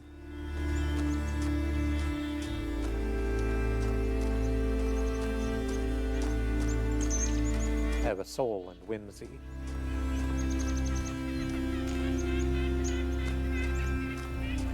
All right, this is good. This is a nice little tableau. So, I'm going to head out to the break real quick. Before I do that, I want to take the opportunity to remind you that Black Lives Matter, that Indigenous lives and lands matter, the lives of people of color matter, that Palestinian, Ukrainian, Sudanese, Congolese lives matter. There are many ways to be in solidarity with your fellow travelers on this earth, and we like to push for direct mutual aid, as it helps people who are suffering right now suffer less. And people who are suffering less can stand shoulder to shoulder with us a little taller.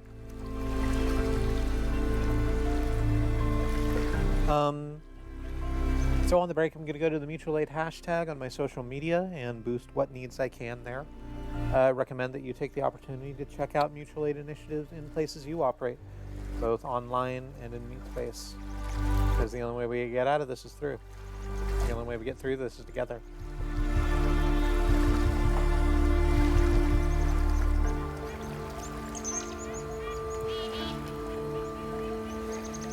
In the meantime, maybe do a stretch, have some water or a snack, hit the restroom, do a stretch, whatever self-care is useful to you. I'll do the same. And I'll catch you back here in just a little bit.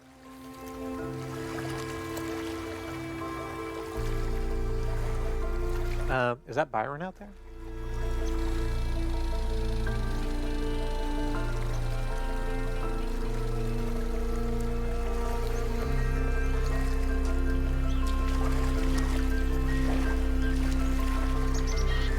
No, that's Melville again.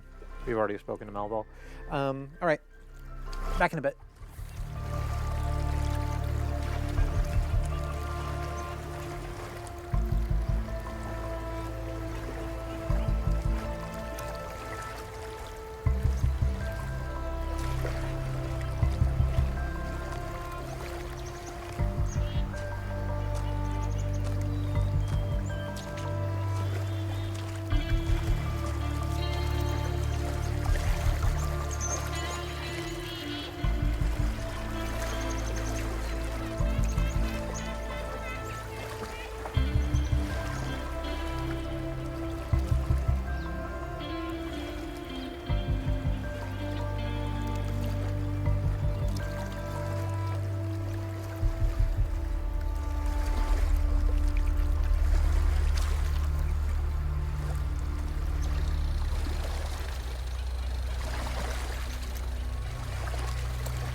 Hi, Freya.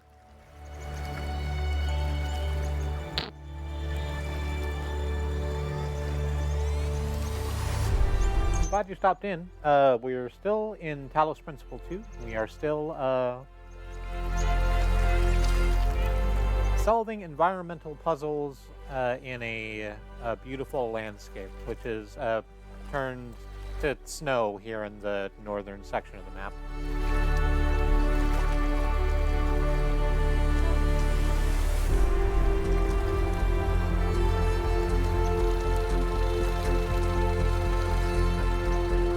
I hope that you're having a good day.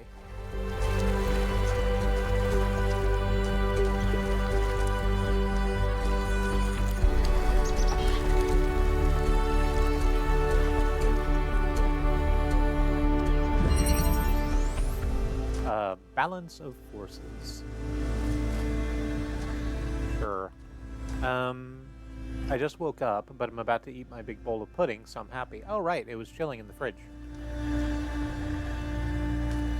I'm very glad for you. What kind of pudding is it?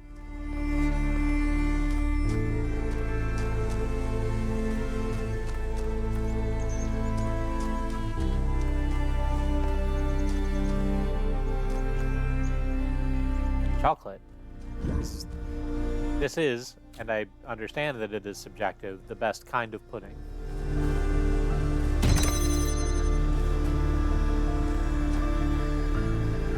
What the hell do we have, and what are we trying to do? Okay, so there's the progress wheel over there. Let's see how we unlock it. We unlock it by activating this blue receiver here.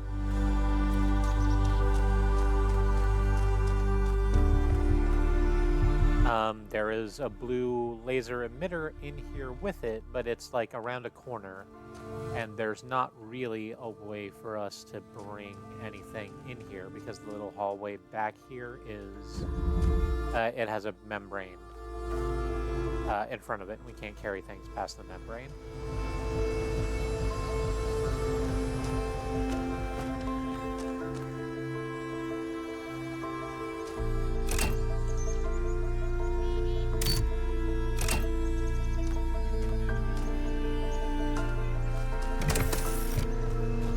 Over on this side, we've got a fan launcher, which launches over a barrier that's can be opened by pressing either of two buttons on the floor. That leads to another blue emitter.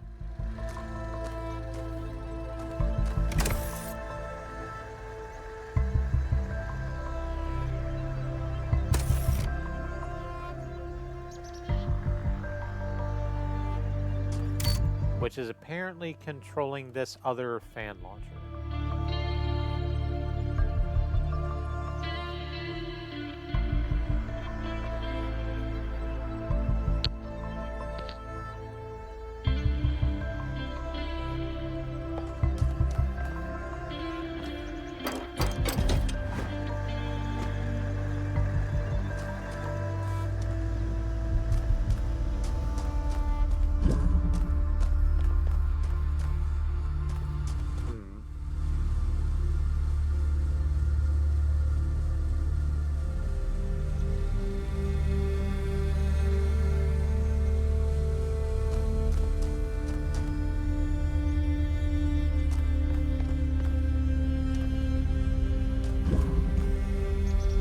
So, like, the emitter's really close to the membrane. Can the laser goes through membrane, right? It does, I think. Okay, so now we have a charged blue accumulator. That's great, pal. What about it?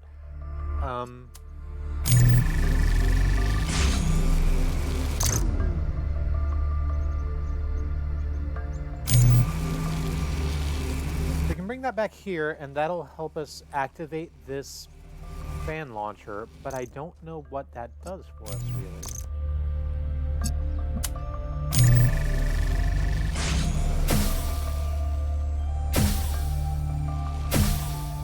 Ah, okay, I see now.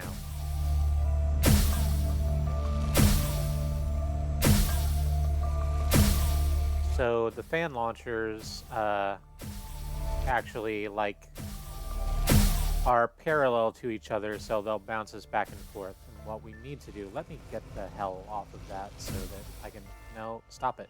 Stop doing it. So what we need to do is to get the box on here.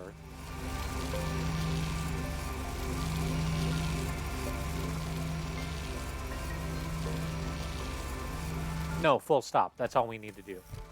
Well, no, hang on. It's not all we need to do. We need to take the accumulator and get it back here so we can hit that other receiver back there. Okay, now what we do is we take this box, put it on there. We take the accumulator and put it here so that it'll activate that receiver. And then we send that whole assemblage up into the air. This is the thing I was trying to do in Talos Principle 1 in a particular puzzle, where we just keep a box in the air indefinitely.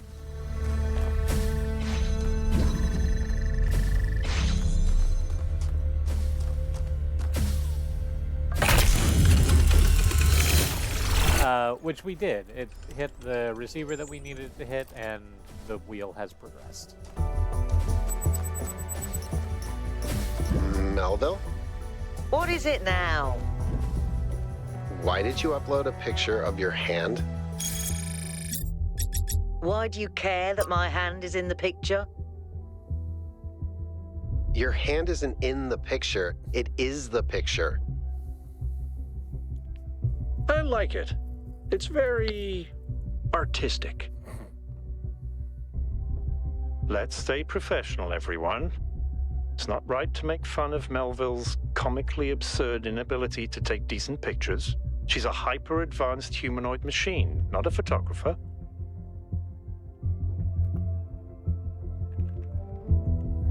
You'll pay for this, Byron.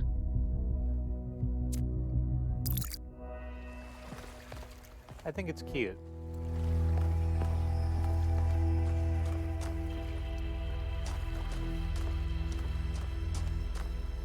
Listen, Melville is extremely competent in other areas.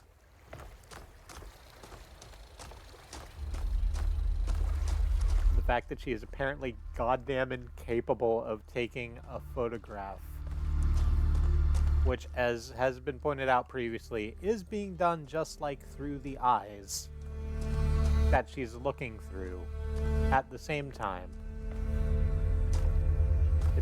It's cute.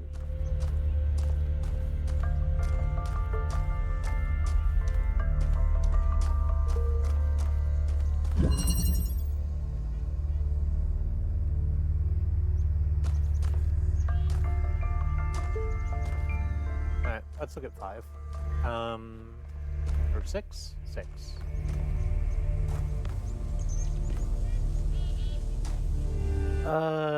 Can we see the wheel anywhere?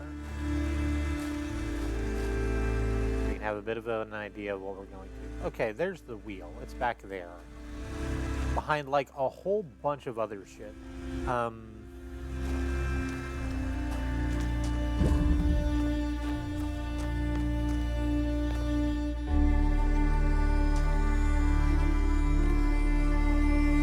Alright, so what we have access to right now in the sort of first area is one accumulator and a green emitter, which we cannot get the accumulator to because there's fences and a membrane in the way. There's one of the copper walls over here that we can punch through, but we don't have a driller currently. There's probably one on the other side of this. So on the other side of the room there's a button. Use the accumulator, push the button. There's a connector behind a blue locked wall. And there's another another barrier just over here.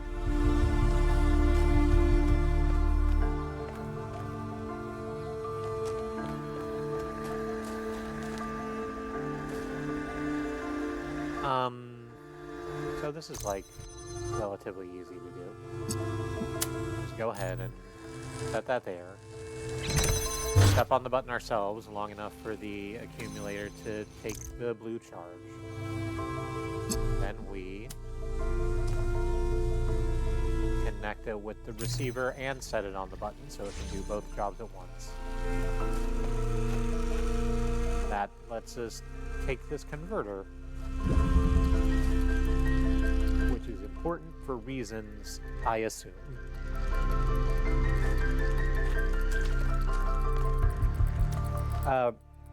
It also lets us, get back here into the area where the fucking progress wheel actually is. The barrier that's locking the progress wheel from us needs a red and a blue laser. So that's what we need the connector for, because there's not actually a red emitter anywhere on here. We need to get the green and the blue together into the combiner to turn it into a red, and then we also need to just get the blue back here. Nice and toasty. I'm not sure how to do that currently. But we have Mr. Driller. So let's do that thing.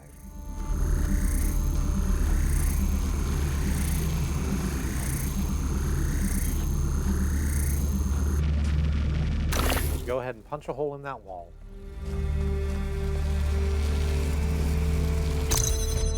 We'll grab the accumulator and discharge it.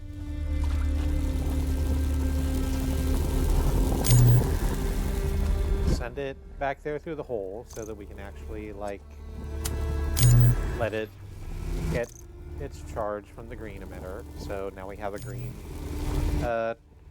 laser origin that we can move around wherever.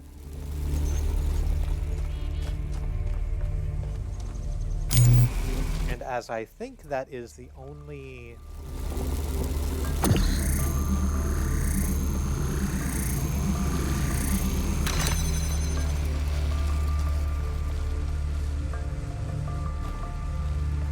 thing we need the driller for, because there's not any other copper walls in this room. We can just use that as a way to push down buttons now. Oh, crud. I should have taken the connector out from behind the membrane walls that it's behind. Oh, darn.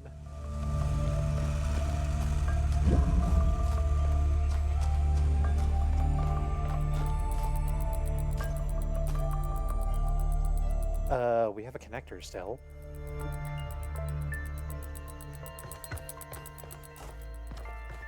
Okay, yeah, this is easy as. So here's all we do with that. We take the accumulator, we discharge it, because I fucked this up the first time. I just need to redo it real quick. Let it take its blue charge, put it down there, so we can pull the converter out.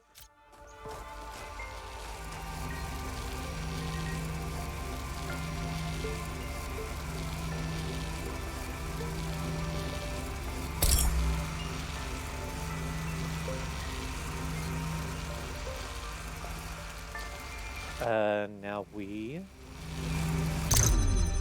take the accumulator, discharge it, and then go get our green charge back.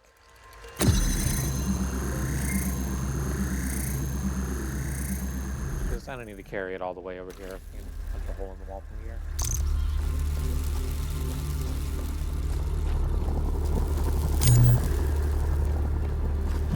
Put it through the wall. Put it in a bag.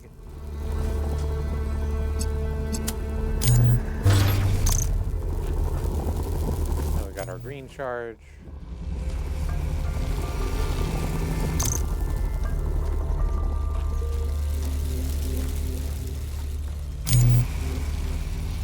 We use Mr. Driller to push down this button. Okay. So, now we've got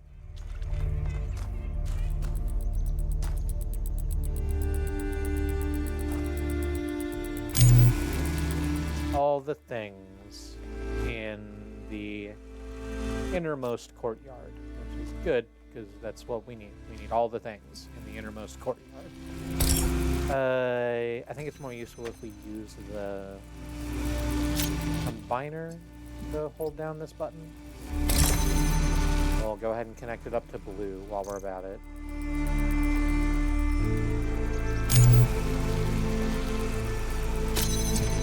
And we need to hit the green thing too, so we can make a red laser.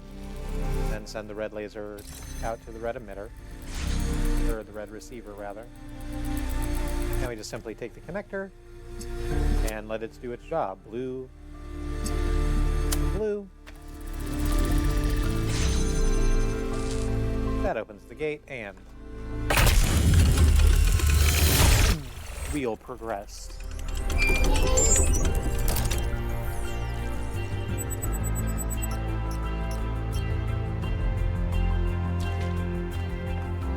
reward myself with a sip of the water. Water shouldn't be a reward.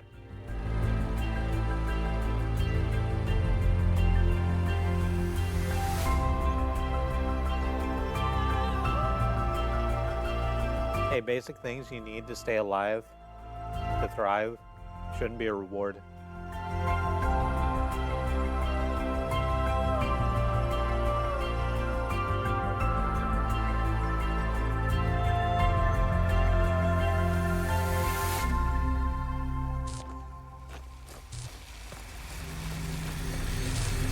That's my biggest beef with money.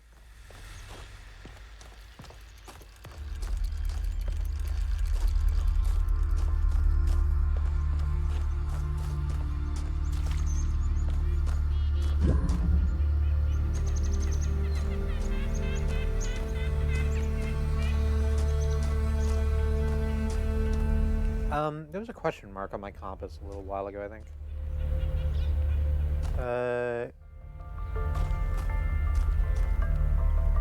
Yeah, it's like just right over there. So let's go ahead and look and see what that is real quick.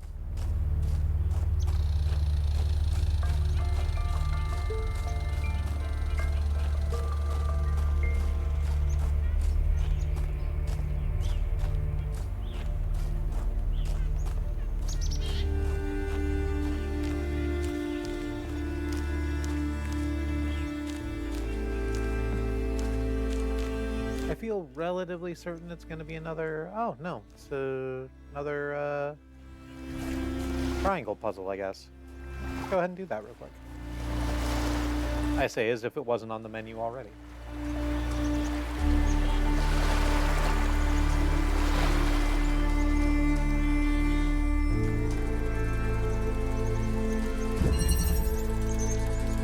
Lateral inhibition. Okay, so there is our progress wheel. So on the other side of a fence, what do we need to be able to get around to it? We need to cut open a couple of barriers. Hang on, let me get around there and see if I can't see what all they need. Okay. So there are two barriers in the way. One of them is controlled by a red receiver over here. And the other is apparently controlled by a button that we can just weigh down with anything. So, notably, the red receiver is also wired up to this fan. Which means that when we turn the red receiver on, it will turn this fan on, which will blow us away. We won't be able to progress down this hall because the fan will stop us. So whatever we need past that, we need to bring it back here before we light that up.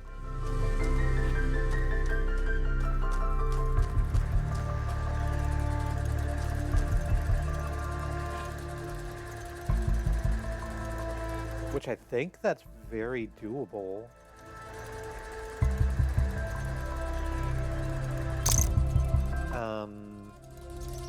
Right?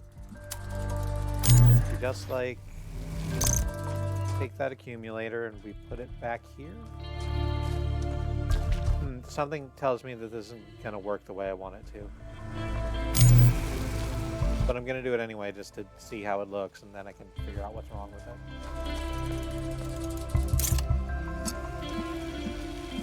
Alright, so we connect that, and I've immediately seen what's wrong with it because we can't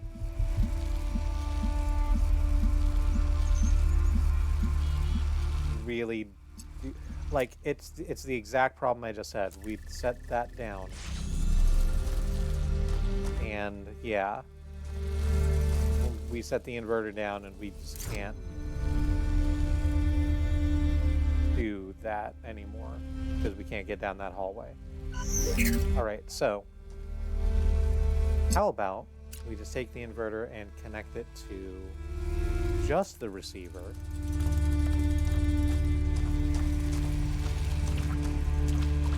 And then we come back here and connect the accumulator to the inverter from back here. That still doesn't do what I want, because, like, having done that, we're in this little airlock and we need to be able to press this button down with something. And we don't have anything to press the button down with. The accumulator's back here, but if we pick it up, we can't go through this barrier.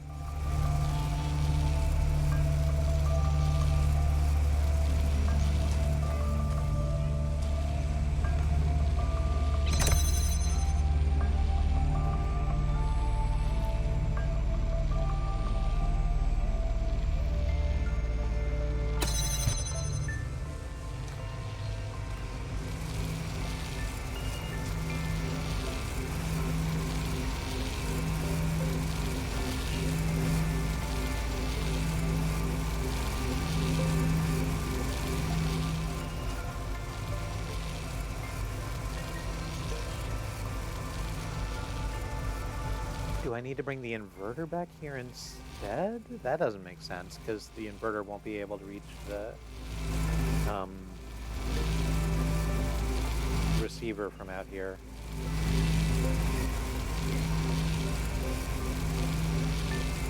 Is there a place I can set the...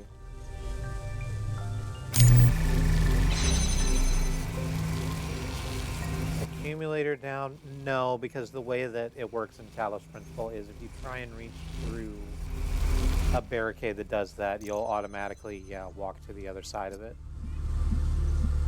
Because theoretically the barrier closing is immediate, and it might shear off your whole ass arm.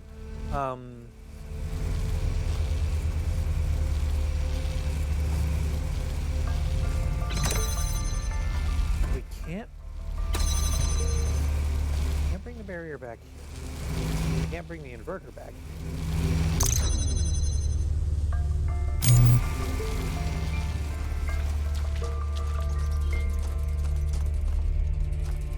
here. Am I missing something?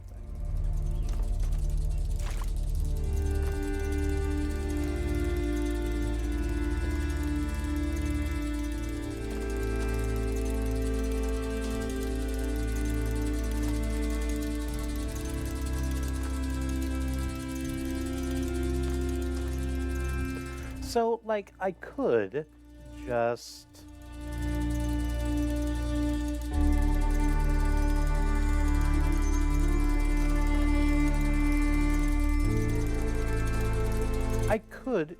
like, put the inverter here and, like, go directly from the emitter to the receiver, red to blue. But that runs into the problem of we can't get through that hallway because the fan is there. And we can't set the inverter up on the other side of this.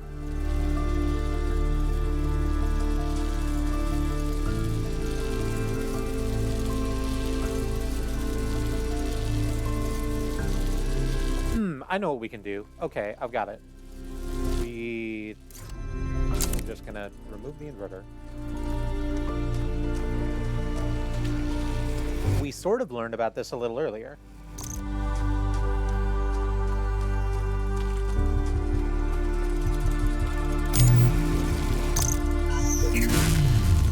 But now we need to use it in a puzzle, and that's fun. Okay, we're going to take the inverter and connect it blue to red,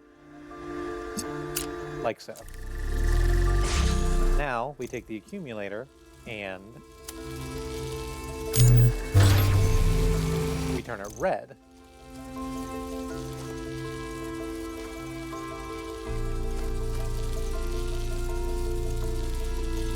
Okay. No, I thought I had this.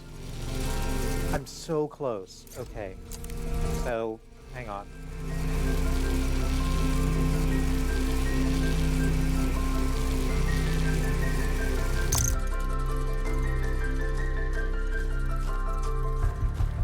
We take the red accumulator back here and put it in its little home where I can see out of the window. Like that. Oh, no, we did have it. I just, forgot to do all of the steps. So now we connect it to the blue emitter also and the red receiver. And we learned that when an inverter gets a red and a blue laser at the same time, it just kind of shuts off. It doesn't output anything. So now we go back here. And when we pull the red accumulator off, it'll just suddenly be set up the way it wants to be and fire off the lasers. And now we have the accumulator back here. We can set it on the thing and progress the wheel.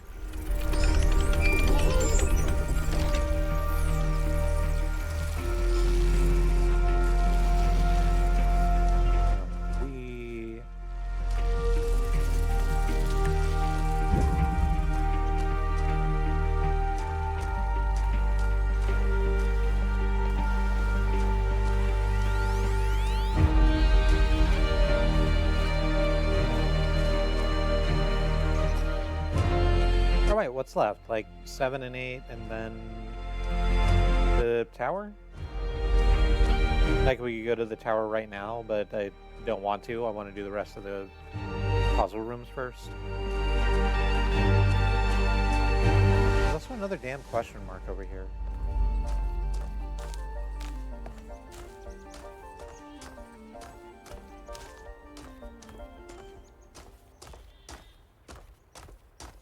What is that for? Oh, I presume that's going to be like another lab, because we still need to find another lab in order for Melville to, like,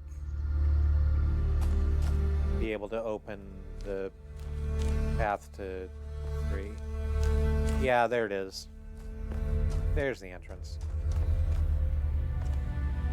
Go through this gronky concrete lab for a little while. Leads to the door, out into the Mass Effect hallway. And what's going to be set up down here? I'm sure going down a lot of steps. Okay. We've got what looks like a DNA helix.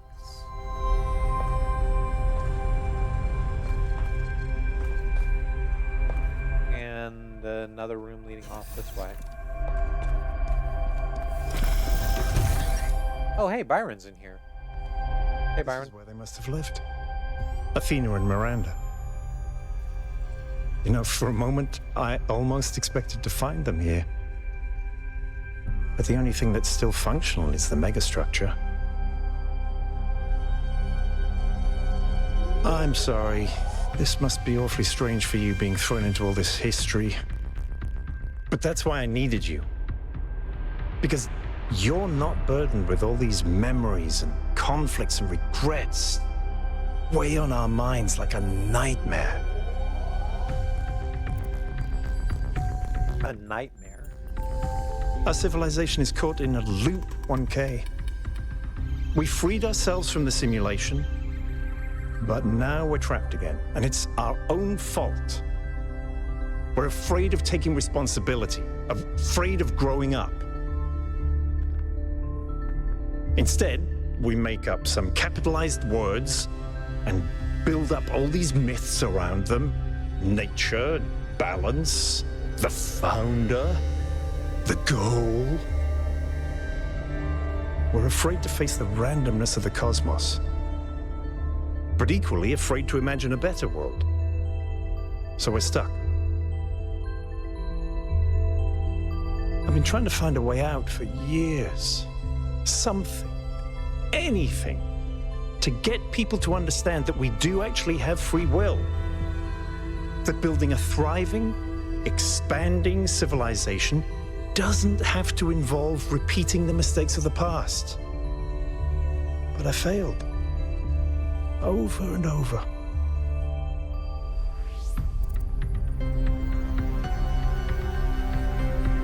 And you think what we've discovered here could change things, or why did you fail?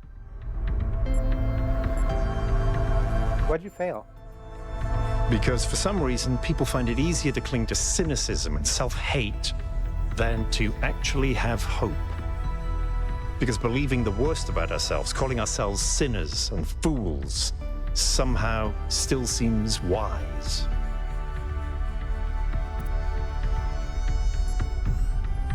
And you think what we've discovered here can change things? I'm glad to get it to ask both. Yes. Because this is something unexpected, an anomaly. Everything we found on this island challenges who we have become. It shows us that different answers are possible. And maybe that can break people out of the loop. All we need is a spark. Maybe that's why she made all this, the puzzles, the towers. A way of jolting us out of our complacency. I hope so. I honestly don't know, or I don't think so. Would you hope so? Thank you, 1K. I hope so too. We might be wrong, but let's be optimistic. Now, let's see what else we can find here. Let's believe that we can talk to orange juice.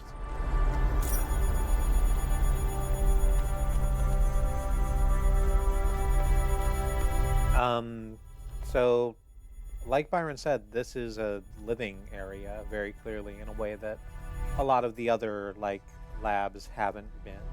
There's, like, a sort of sitting area with a couch and a chessboard. A little bit of... This was clearly a thing where a tree would grow, except that tree is not here anymore. There's a bunch of leaves on the ground, though. Kind of terrarium back there. And through this hallway is probably the lab, part of the lab. Yeah. Incoming group call. Melville, eyes on 1K's stream. I found a chair. Is this thing what I think it is? Blow my fuse box. It sure looks that way. Best not touch it until I get there.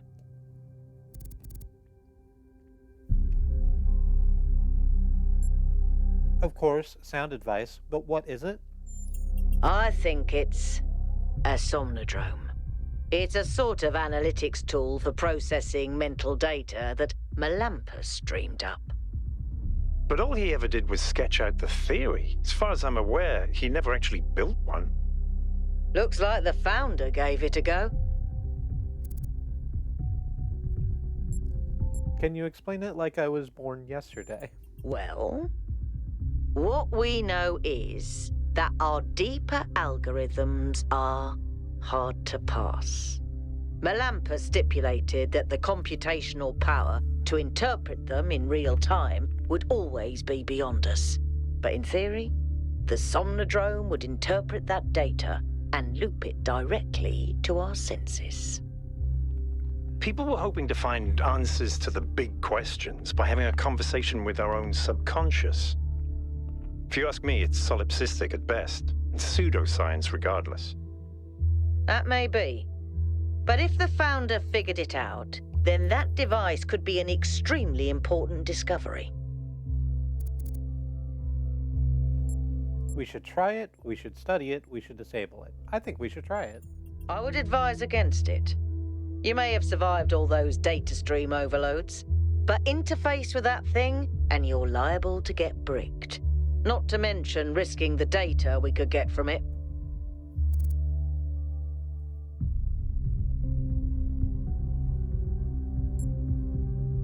No, I don't care about the data. I want to plug in, or fine, let's get the data instead. Fine. Let's take your caution at face value. You're right, I suppose. Let's get the data instead. Sounds like a plan. Melville, I'm shutting this thing down until you can get here. 1K, get on with exploring the rest of the lab.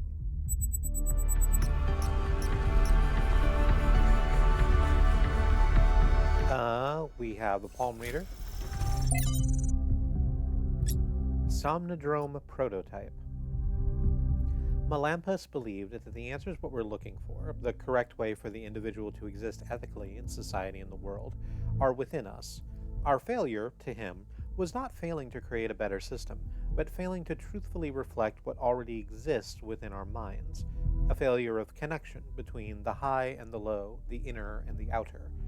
On most days, that seems wrong to me, but sometimes, when I think of where New Jerusalem is headed, I wonder if the Somnodrome doesn't hold an answer after all. I took some time to build a prototype according to the original blueprints, but there's a lot that Melampus didn't account for. Still, I'm almost certain I could apply some of my own knowledge and make it work. The question is, should I? Well, at least she did stop and ask.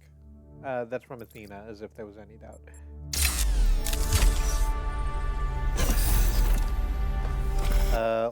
What's in the rest of the lab?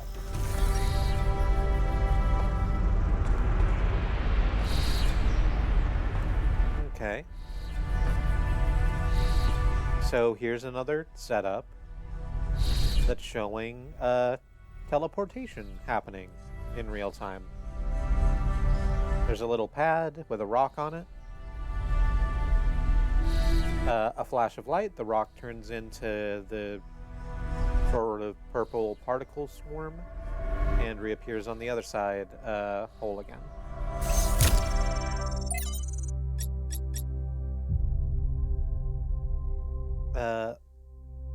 Another palm reader from Thekla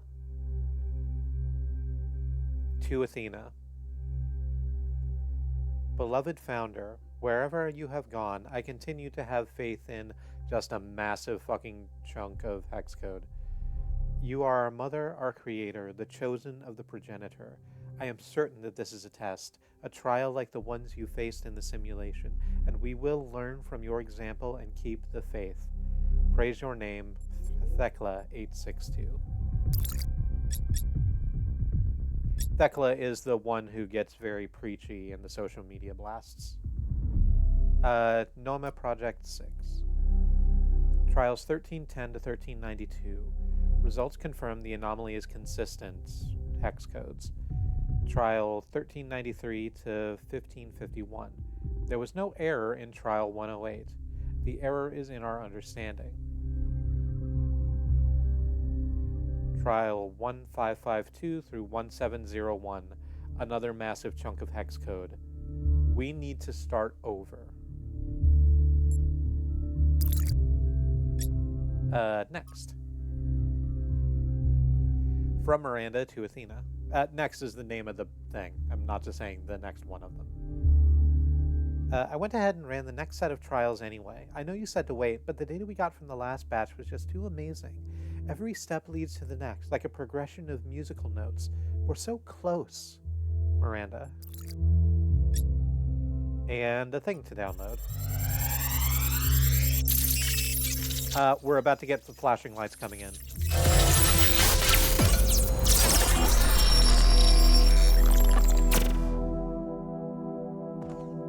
The singularity sustained itself longer this time.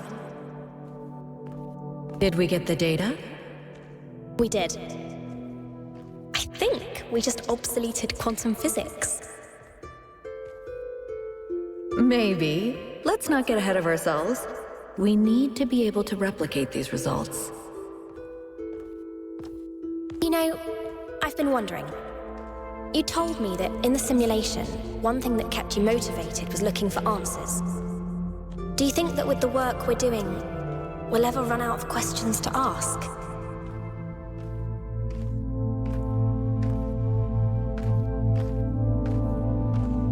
I don't think so.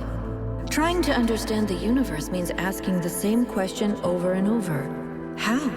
How do you make fire? How do earthquakes happen? How does gravity work? How do particles behave? You keep digging deeper, finding another set of mechanisms, another set of hows. Step by step, you demystify reality.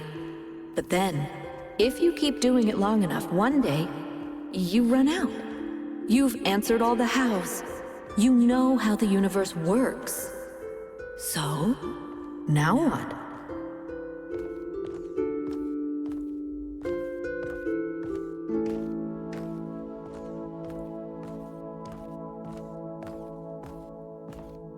Now you ask why? Isn't that the next step? It's not quite that easy. The question of why cannot be answered. Even if it could, it would only be followed by another why. At some point, you have to accept that it all just exists. But there is another set of questions. What's next? You've stripped away the layers of mystery, you've laid bare the machinery. Now you have to start building, to add your own layers of meaning.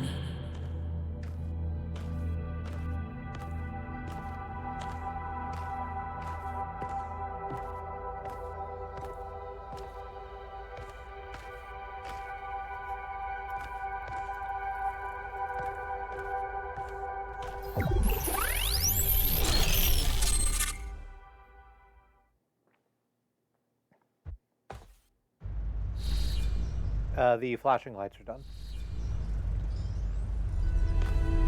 Are you okay? You overloaded again. Yeah, it happens. I'm fine. I saw Athena again. Yes, I saw. It came through on your stream. Strange to hear her voice again. But that was her. The way I remember her. The real Athena. Not this imaginary founder.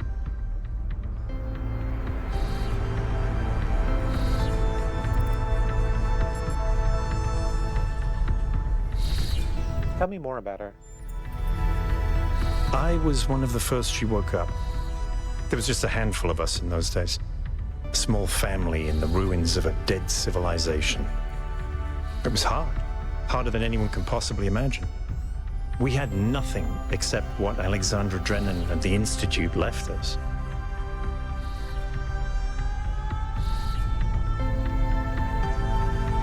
Now that everyone lives in civilization, they don't understand how necessary it was for us to build that civilization.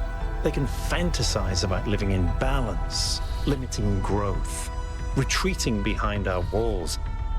They don't understand what it really means to live in the wilderness. How close we came to not making it. How many people we lost. Yema was just the first.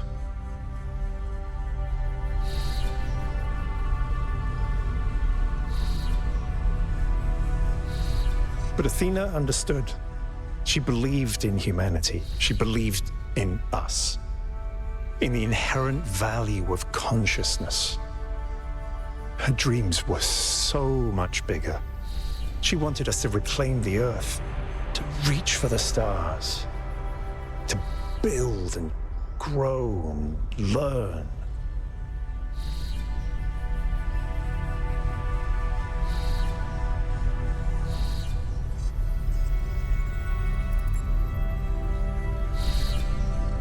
So why did she leave, or so why isn't she remembered that way?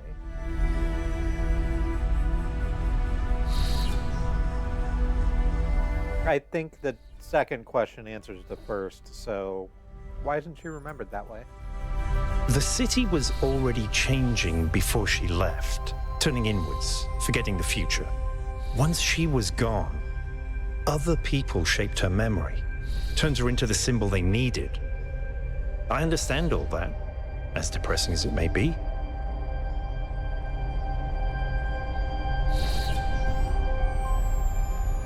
What I don't understand is why she didn't tell me. If she came here to do all this, why didn't she bring me along?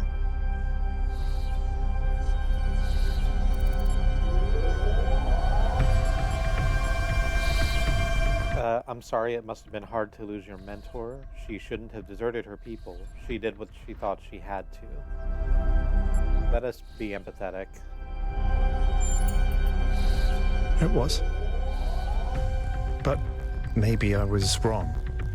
And she isn't as lost as I thought she was.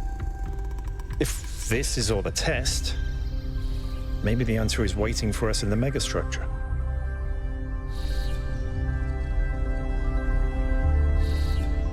Speaking of which, let's get back to exploring. Melville should have reconnected the next station by now.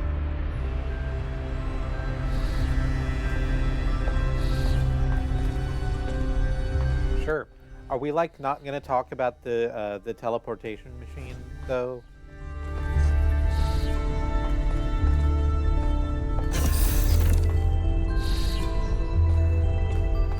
We're just kind of going to leave that.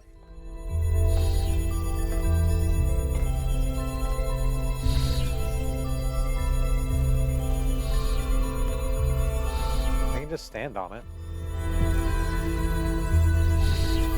Sort of. It doesn't let me on the pad. It continues to behave as though the rock is there even when the rock isn't there. I understand that. From a like playing the game perspective, but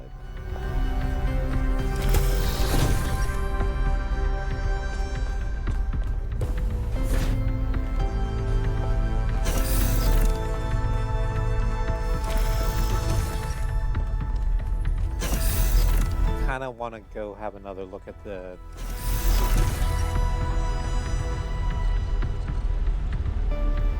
cool chair, but they won't let me sit in the cool chair. I can't in this moment, because I have played through this game before, remember whether or not they've let me sit in the cool chair if I decide that's what I want to do. See,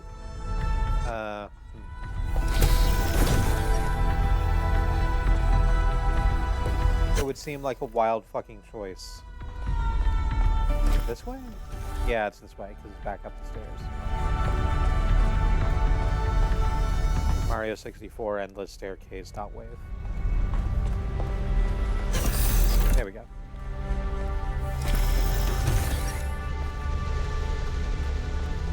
Still got 2 more of them. We've still got 7 and 8 somewhere around here to do. So, let's go do those real quick. I'm hiccuping.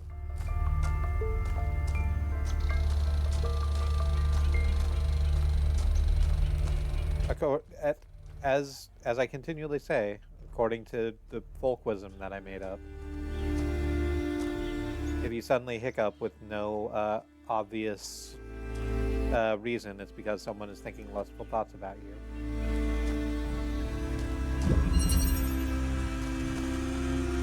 Rainbow.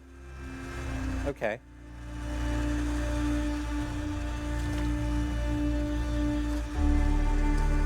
Well, here's another one of these. There's the progress wheel just behind one barrier. In order to open it, we need to activate 2 green, 2 blue, and 1 red receivers. To do that, we have a red emitter, a blue emitter, and 1 accumulator, 1 and 2 converters, rather.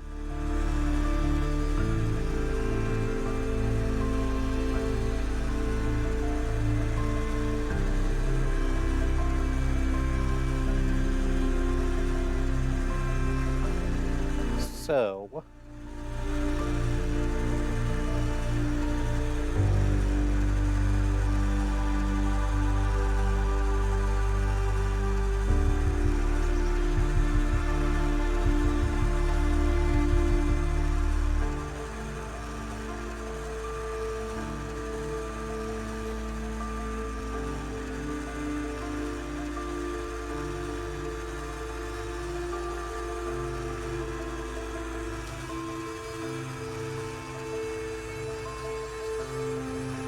So we don't have a green emitter, so we definitely need to have at least one of these converters converting.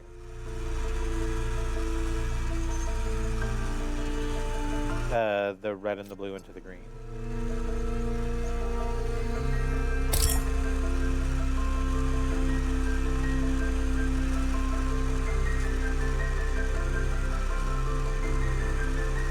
Can we just do that?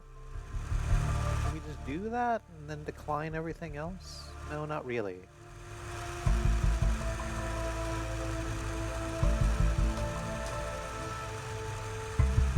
Because, hang on, let me have a look at it. Do the practical thing so that I can actually have a look and see where it's wrong. So, we connect the red and the blue over there, and then we take the combiner as far back as it goes. So that it hits the two greens, which are on the outmost area. And that's fine and everything, but the problem becomes that we can't then put anything else in here.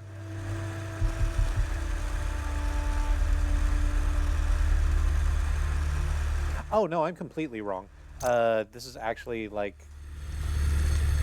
This is just like Baby Town frolics. Let's just go ahead and put this down so that our accumulator can have a red charge. And we'll connect that up to the... Well... We'll just connect that up to the red emitter, the red receiver in the center. And now we take this other converter and we connect it to the converter that's spitting out a green laser. And the accumulator that's spitting out a red laser, that turns it into a blue laser. And we can hit those other two blue panels on the side. Yeah. Just really clean. I admire your persistence, 1K. Thanks. It's not one of my best qualities.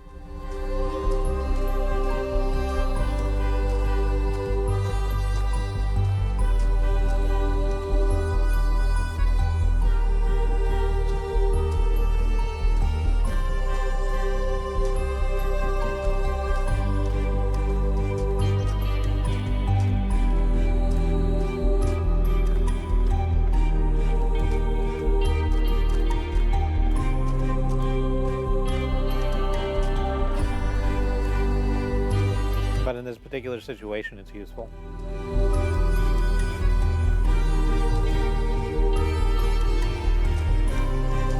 We've gone a little bit over time, but this is 8, and it's the last one, and I just want to do it real quick. Remember, apparently.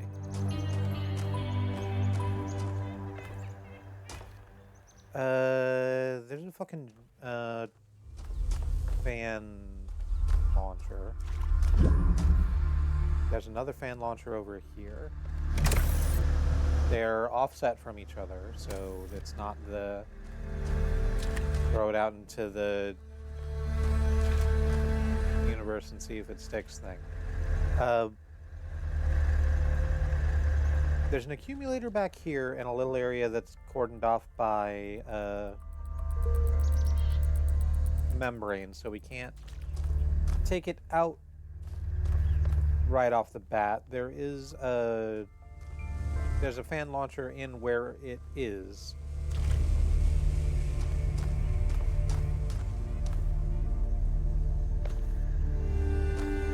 So actually, yes, we can just pull it out if we wanted to.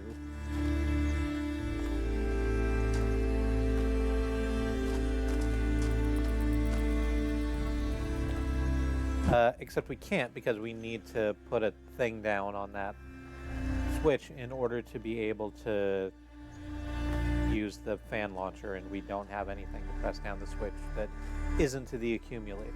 So that's out.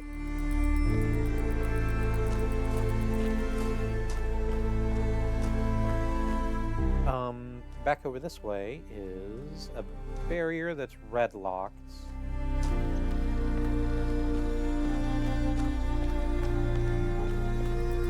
And we can sort of make that not a problem. Let's go ahead and do that real quick and see what's on the other side of it. So we take the accumulator, connect it through the membrane to the red emitter, so it's got a red charge. We take it over to this other membrane over here, a little bit closer, so that way the connector we have can do the connecting thing.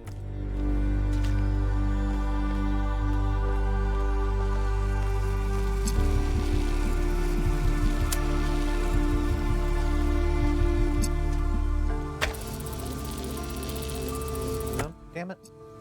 Okay. There we go.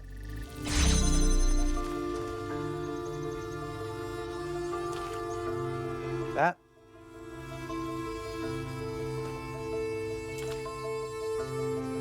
Oh, phew.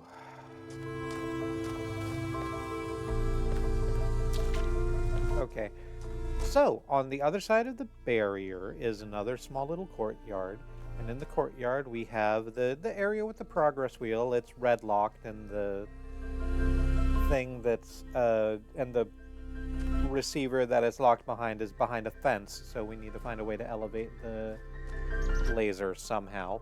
That's going to be relatively easy because there's also a box back here. But here's the problem with that.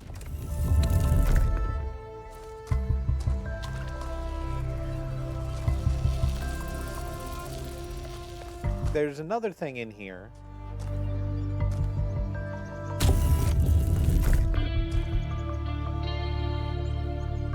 that is a wall on a turntable, and when we press down this button here with the box or presumably anything else, the turntable turns and the little piece of wall on it, which has a red receiver on it, flips. So it looks like the red receiver is, that receiver on the turntable wall is also connected to this barrier, so we can get it open that way too. But that doesn't necessarily help.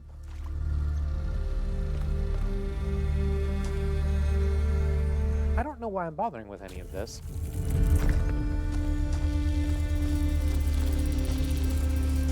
What we're gonna do, we're just gonna fucking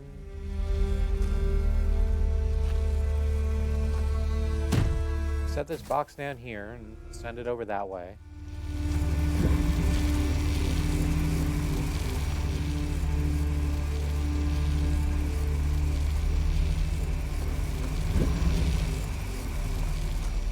Hey, box, why didn't you launch?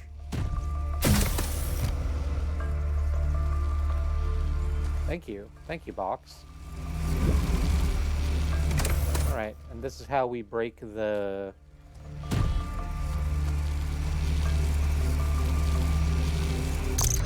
This is how we break the accumulator out, or it would be if I didn't accidentally just send the box back over. Hang on. Just gotta fix that real quick. I'm so excited for tomorrow. What's happening tomorrow?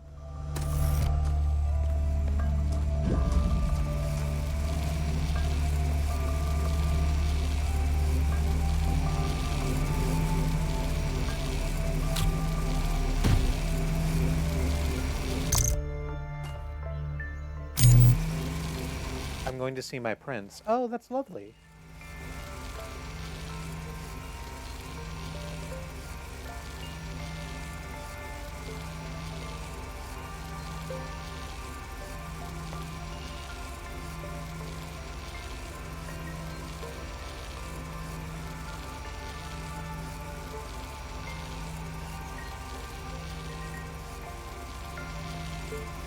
Like in meat space, or are you going to be like in the state?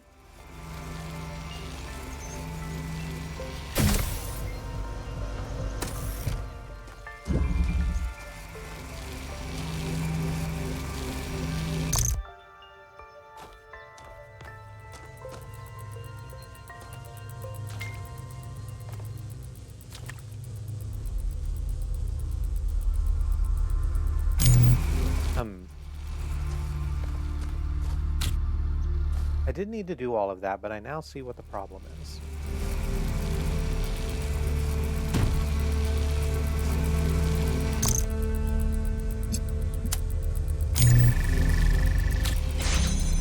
Oh, online.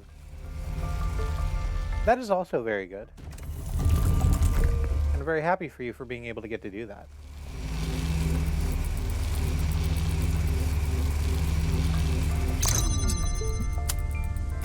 Go ahead and connect it to both of those, I guess. I don't particularly see why that matters.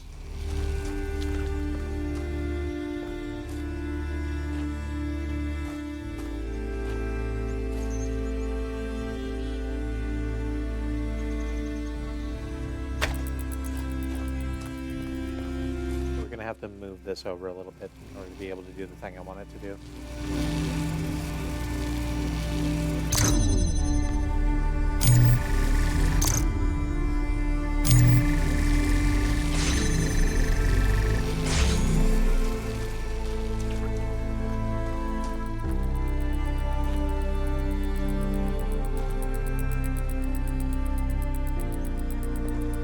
Yep, that's gonna be tight, but I think that's doable. Put this box down back here.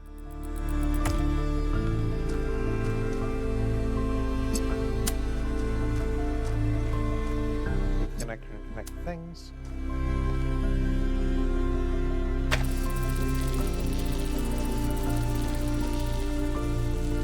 Ah, crap.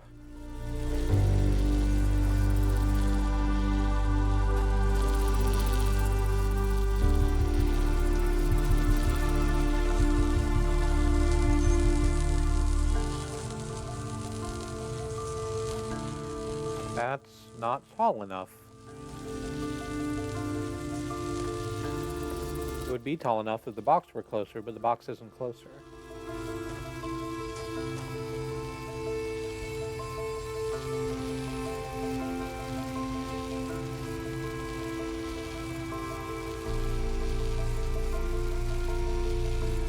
Oh, okay, I see why this turntable is here now.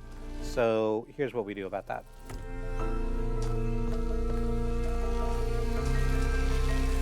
This setup is, well, unnecessary. Let's go ahead and fix that. Put that down there.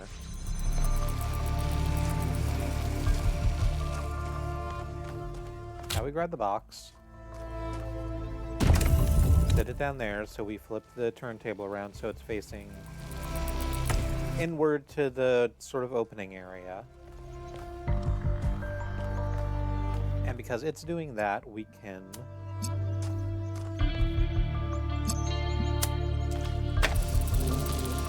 use the connector to keep that open.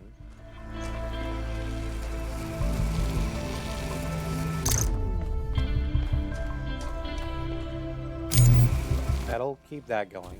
Now we don't need the box to do that because we have the accumulator in here. We'll set the box down directly in front of that fence.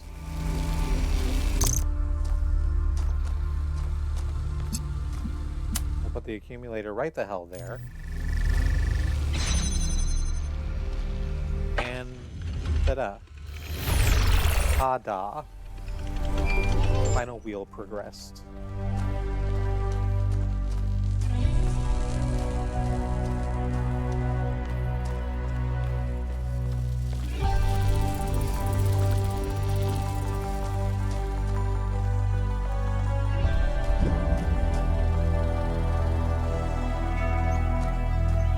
And that's all of those. Let's head off to the gate. We'll real quick do the Tetramino bridge and go up the tower, and that'll be the end of the stream, like usual.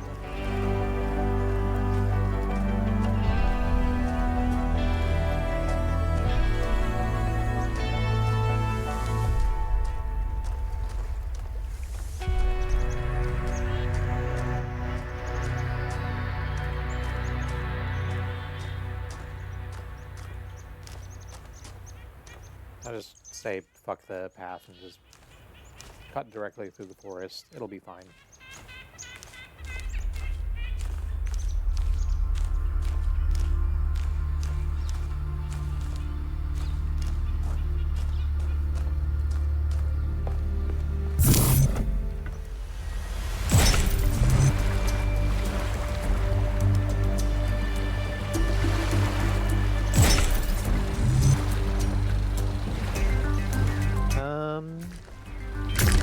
Nope, that's not it. Well, I know I just said real quick, but...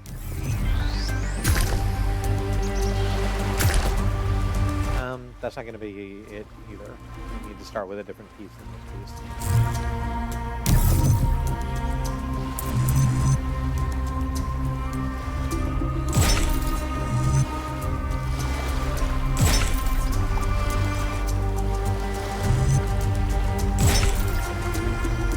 There we go.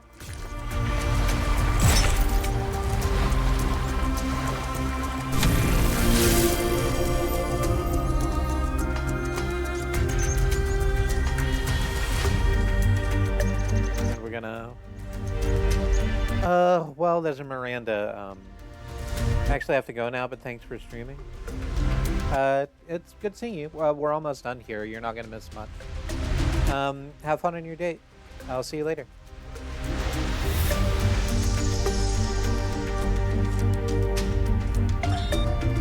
Sometimes it seems the only choices we have are renouncing civilization or mindless expansion.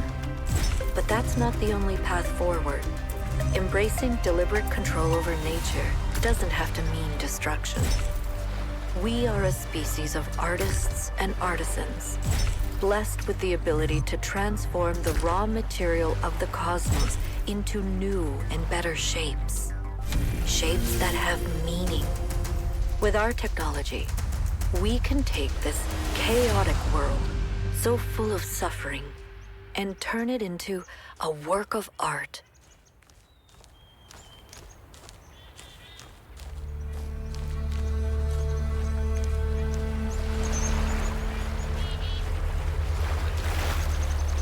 I am, just real quick.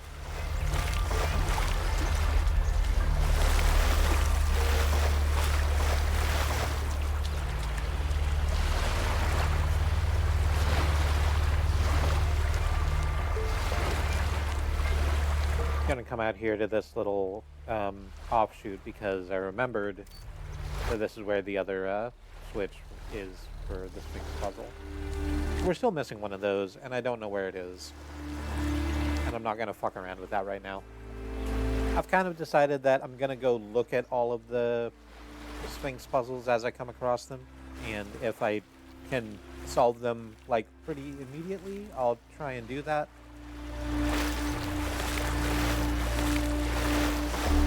But if not, I'll just kind of leave them all for a great big backtracking once we're done with the core puzzle gameplay. In the meantime, up into the tower.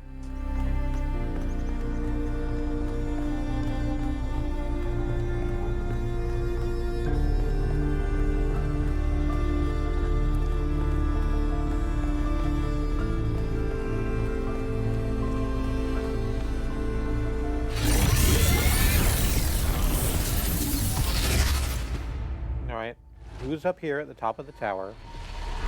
It's Pandora, it looks like. Halt, creature of clay. Uh-huh. You have taken another step towards the flame. Uh-huh. Before you continue, ask yourself, have the gifts of Prometheus ever truly benefited your people? Yes, in a myriad ways. Nothing but strife.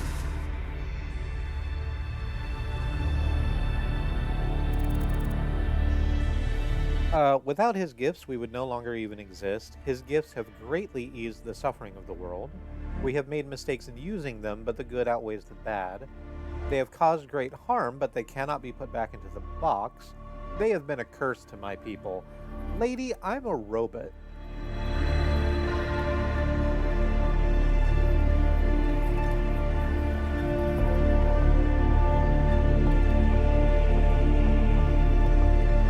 Part of me does just want to not engage with the obvious bad faith actors. I try to not do that in real life.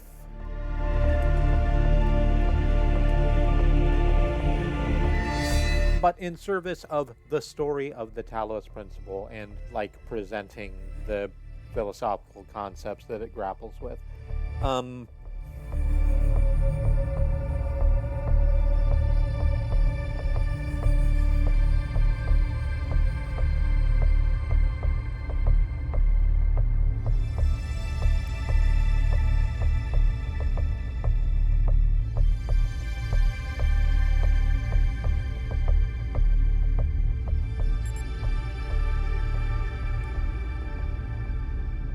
We've made mistakes in using them, but the good outweighs the bad.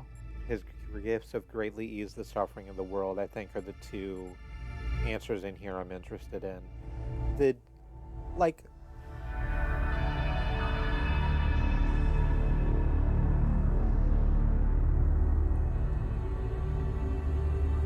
the real answer is that, like, nothing's one thing, right?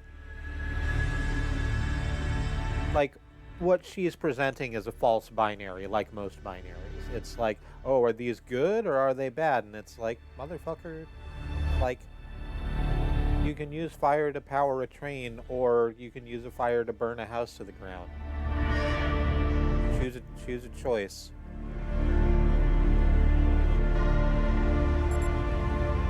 We've made mistakes in using them, but the good outweighs the bad, I think. And you repeat your mistakes until they destroy you. Yes, because I'm completely incapable of learning, you awful, awful person. Look at how dumb I am, clacking over here with my articulated You're just the worst, lady. Except you're not the worst, because things exist. I've been thinking, there's 3 towers per cardinal direction and 3 entities. You'd think it would be symmetrically arranged. 1 tower per entity, right? But we haven't seen Prometheus at all. We're built to find patterns. Maybe we're trying to find patterns where there aren't any.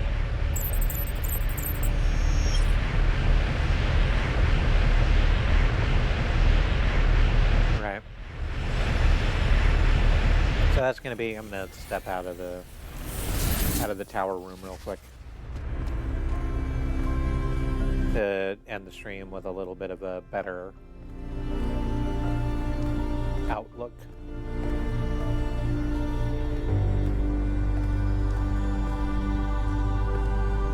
And also to get the noise of the laser firing constantly out of my ears.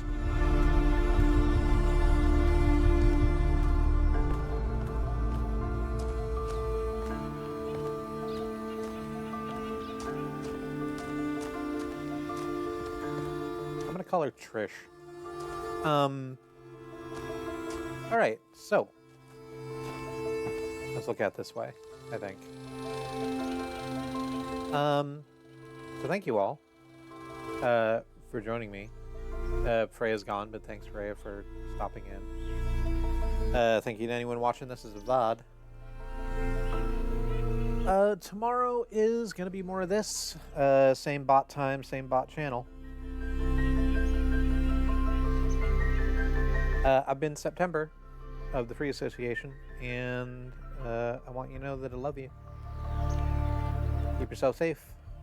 Find something to do and do it. And I'll see you later. Why did I leave the fucking stream deck on the floor? Why did I leave the stream deck on the floor?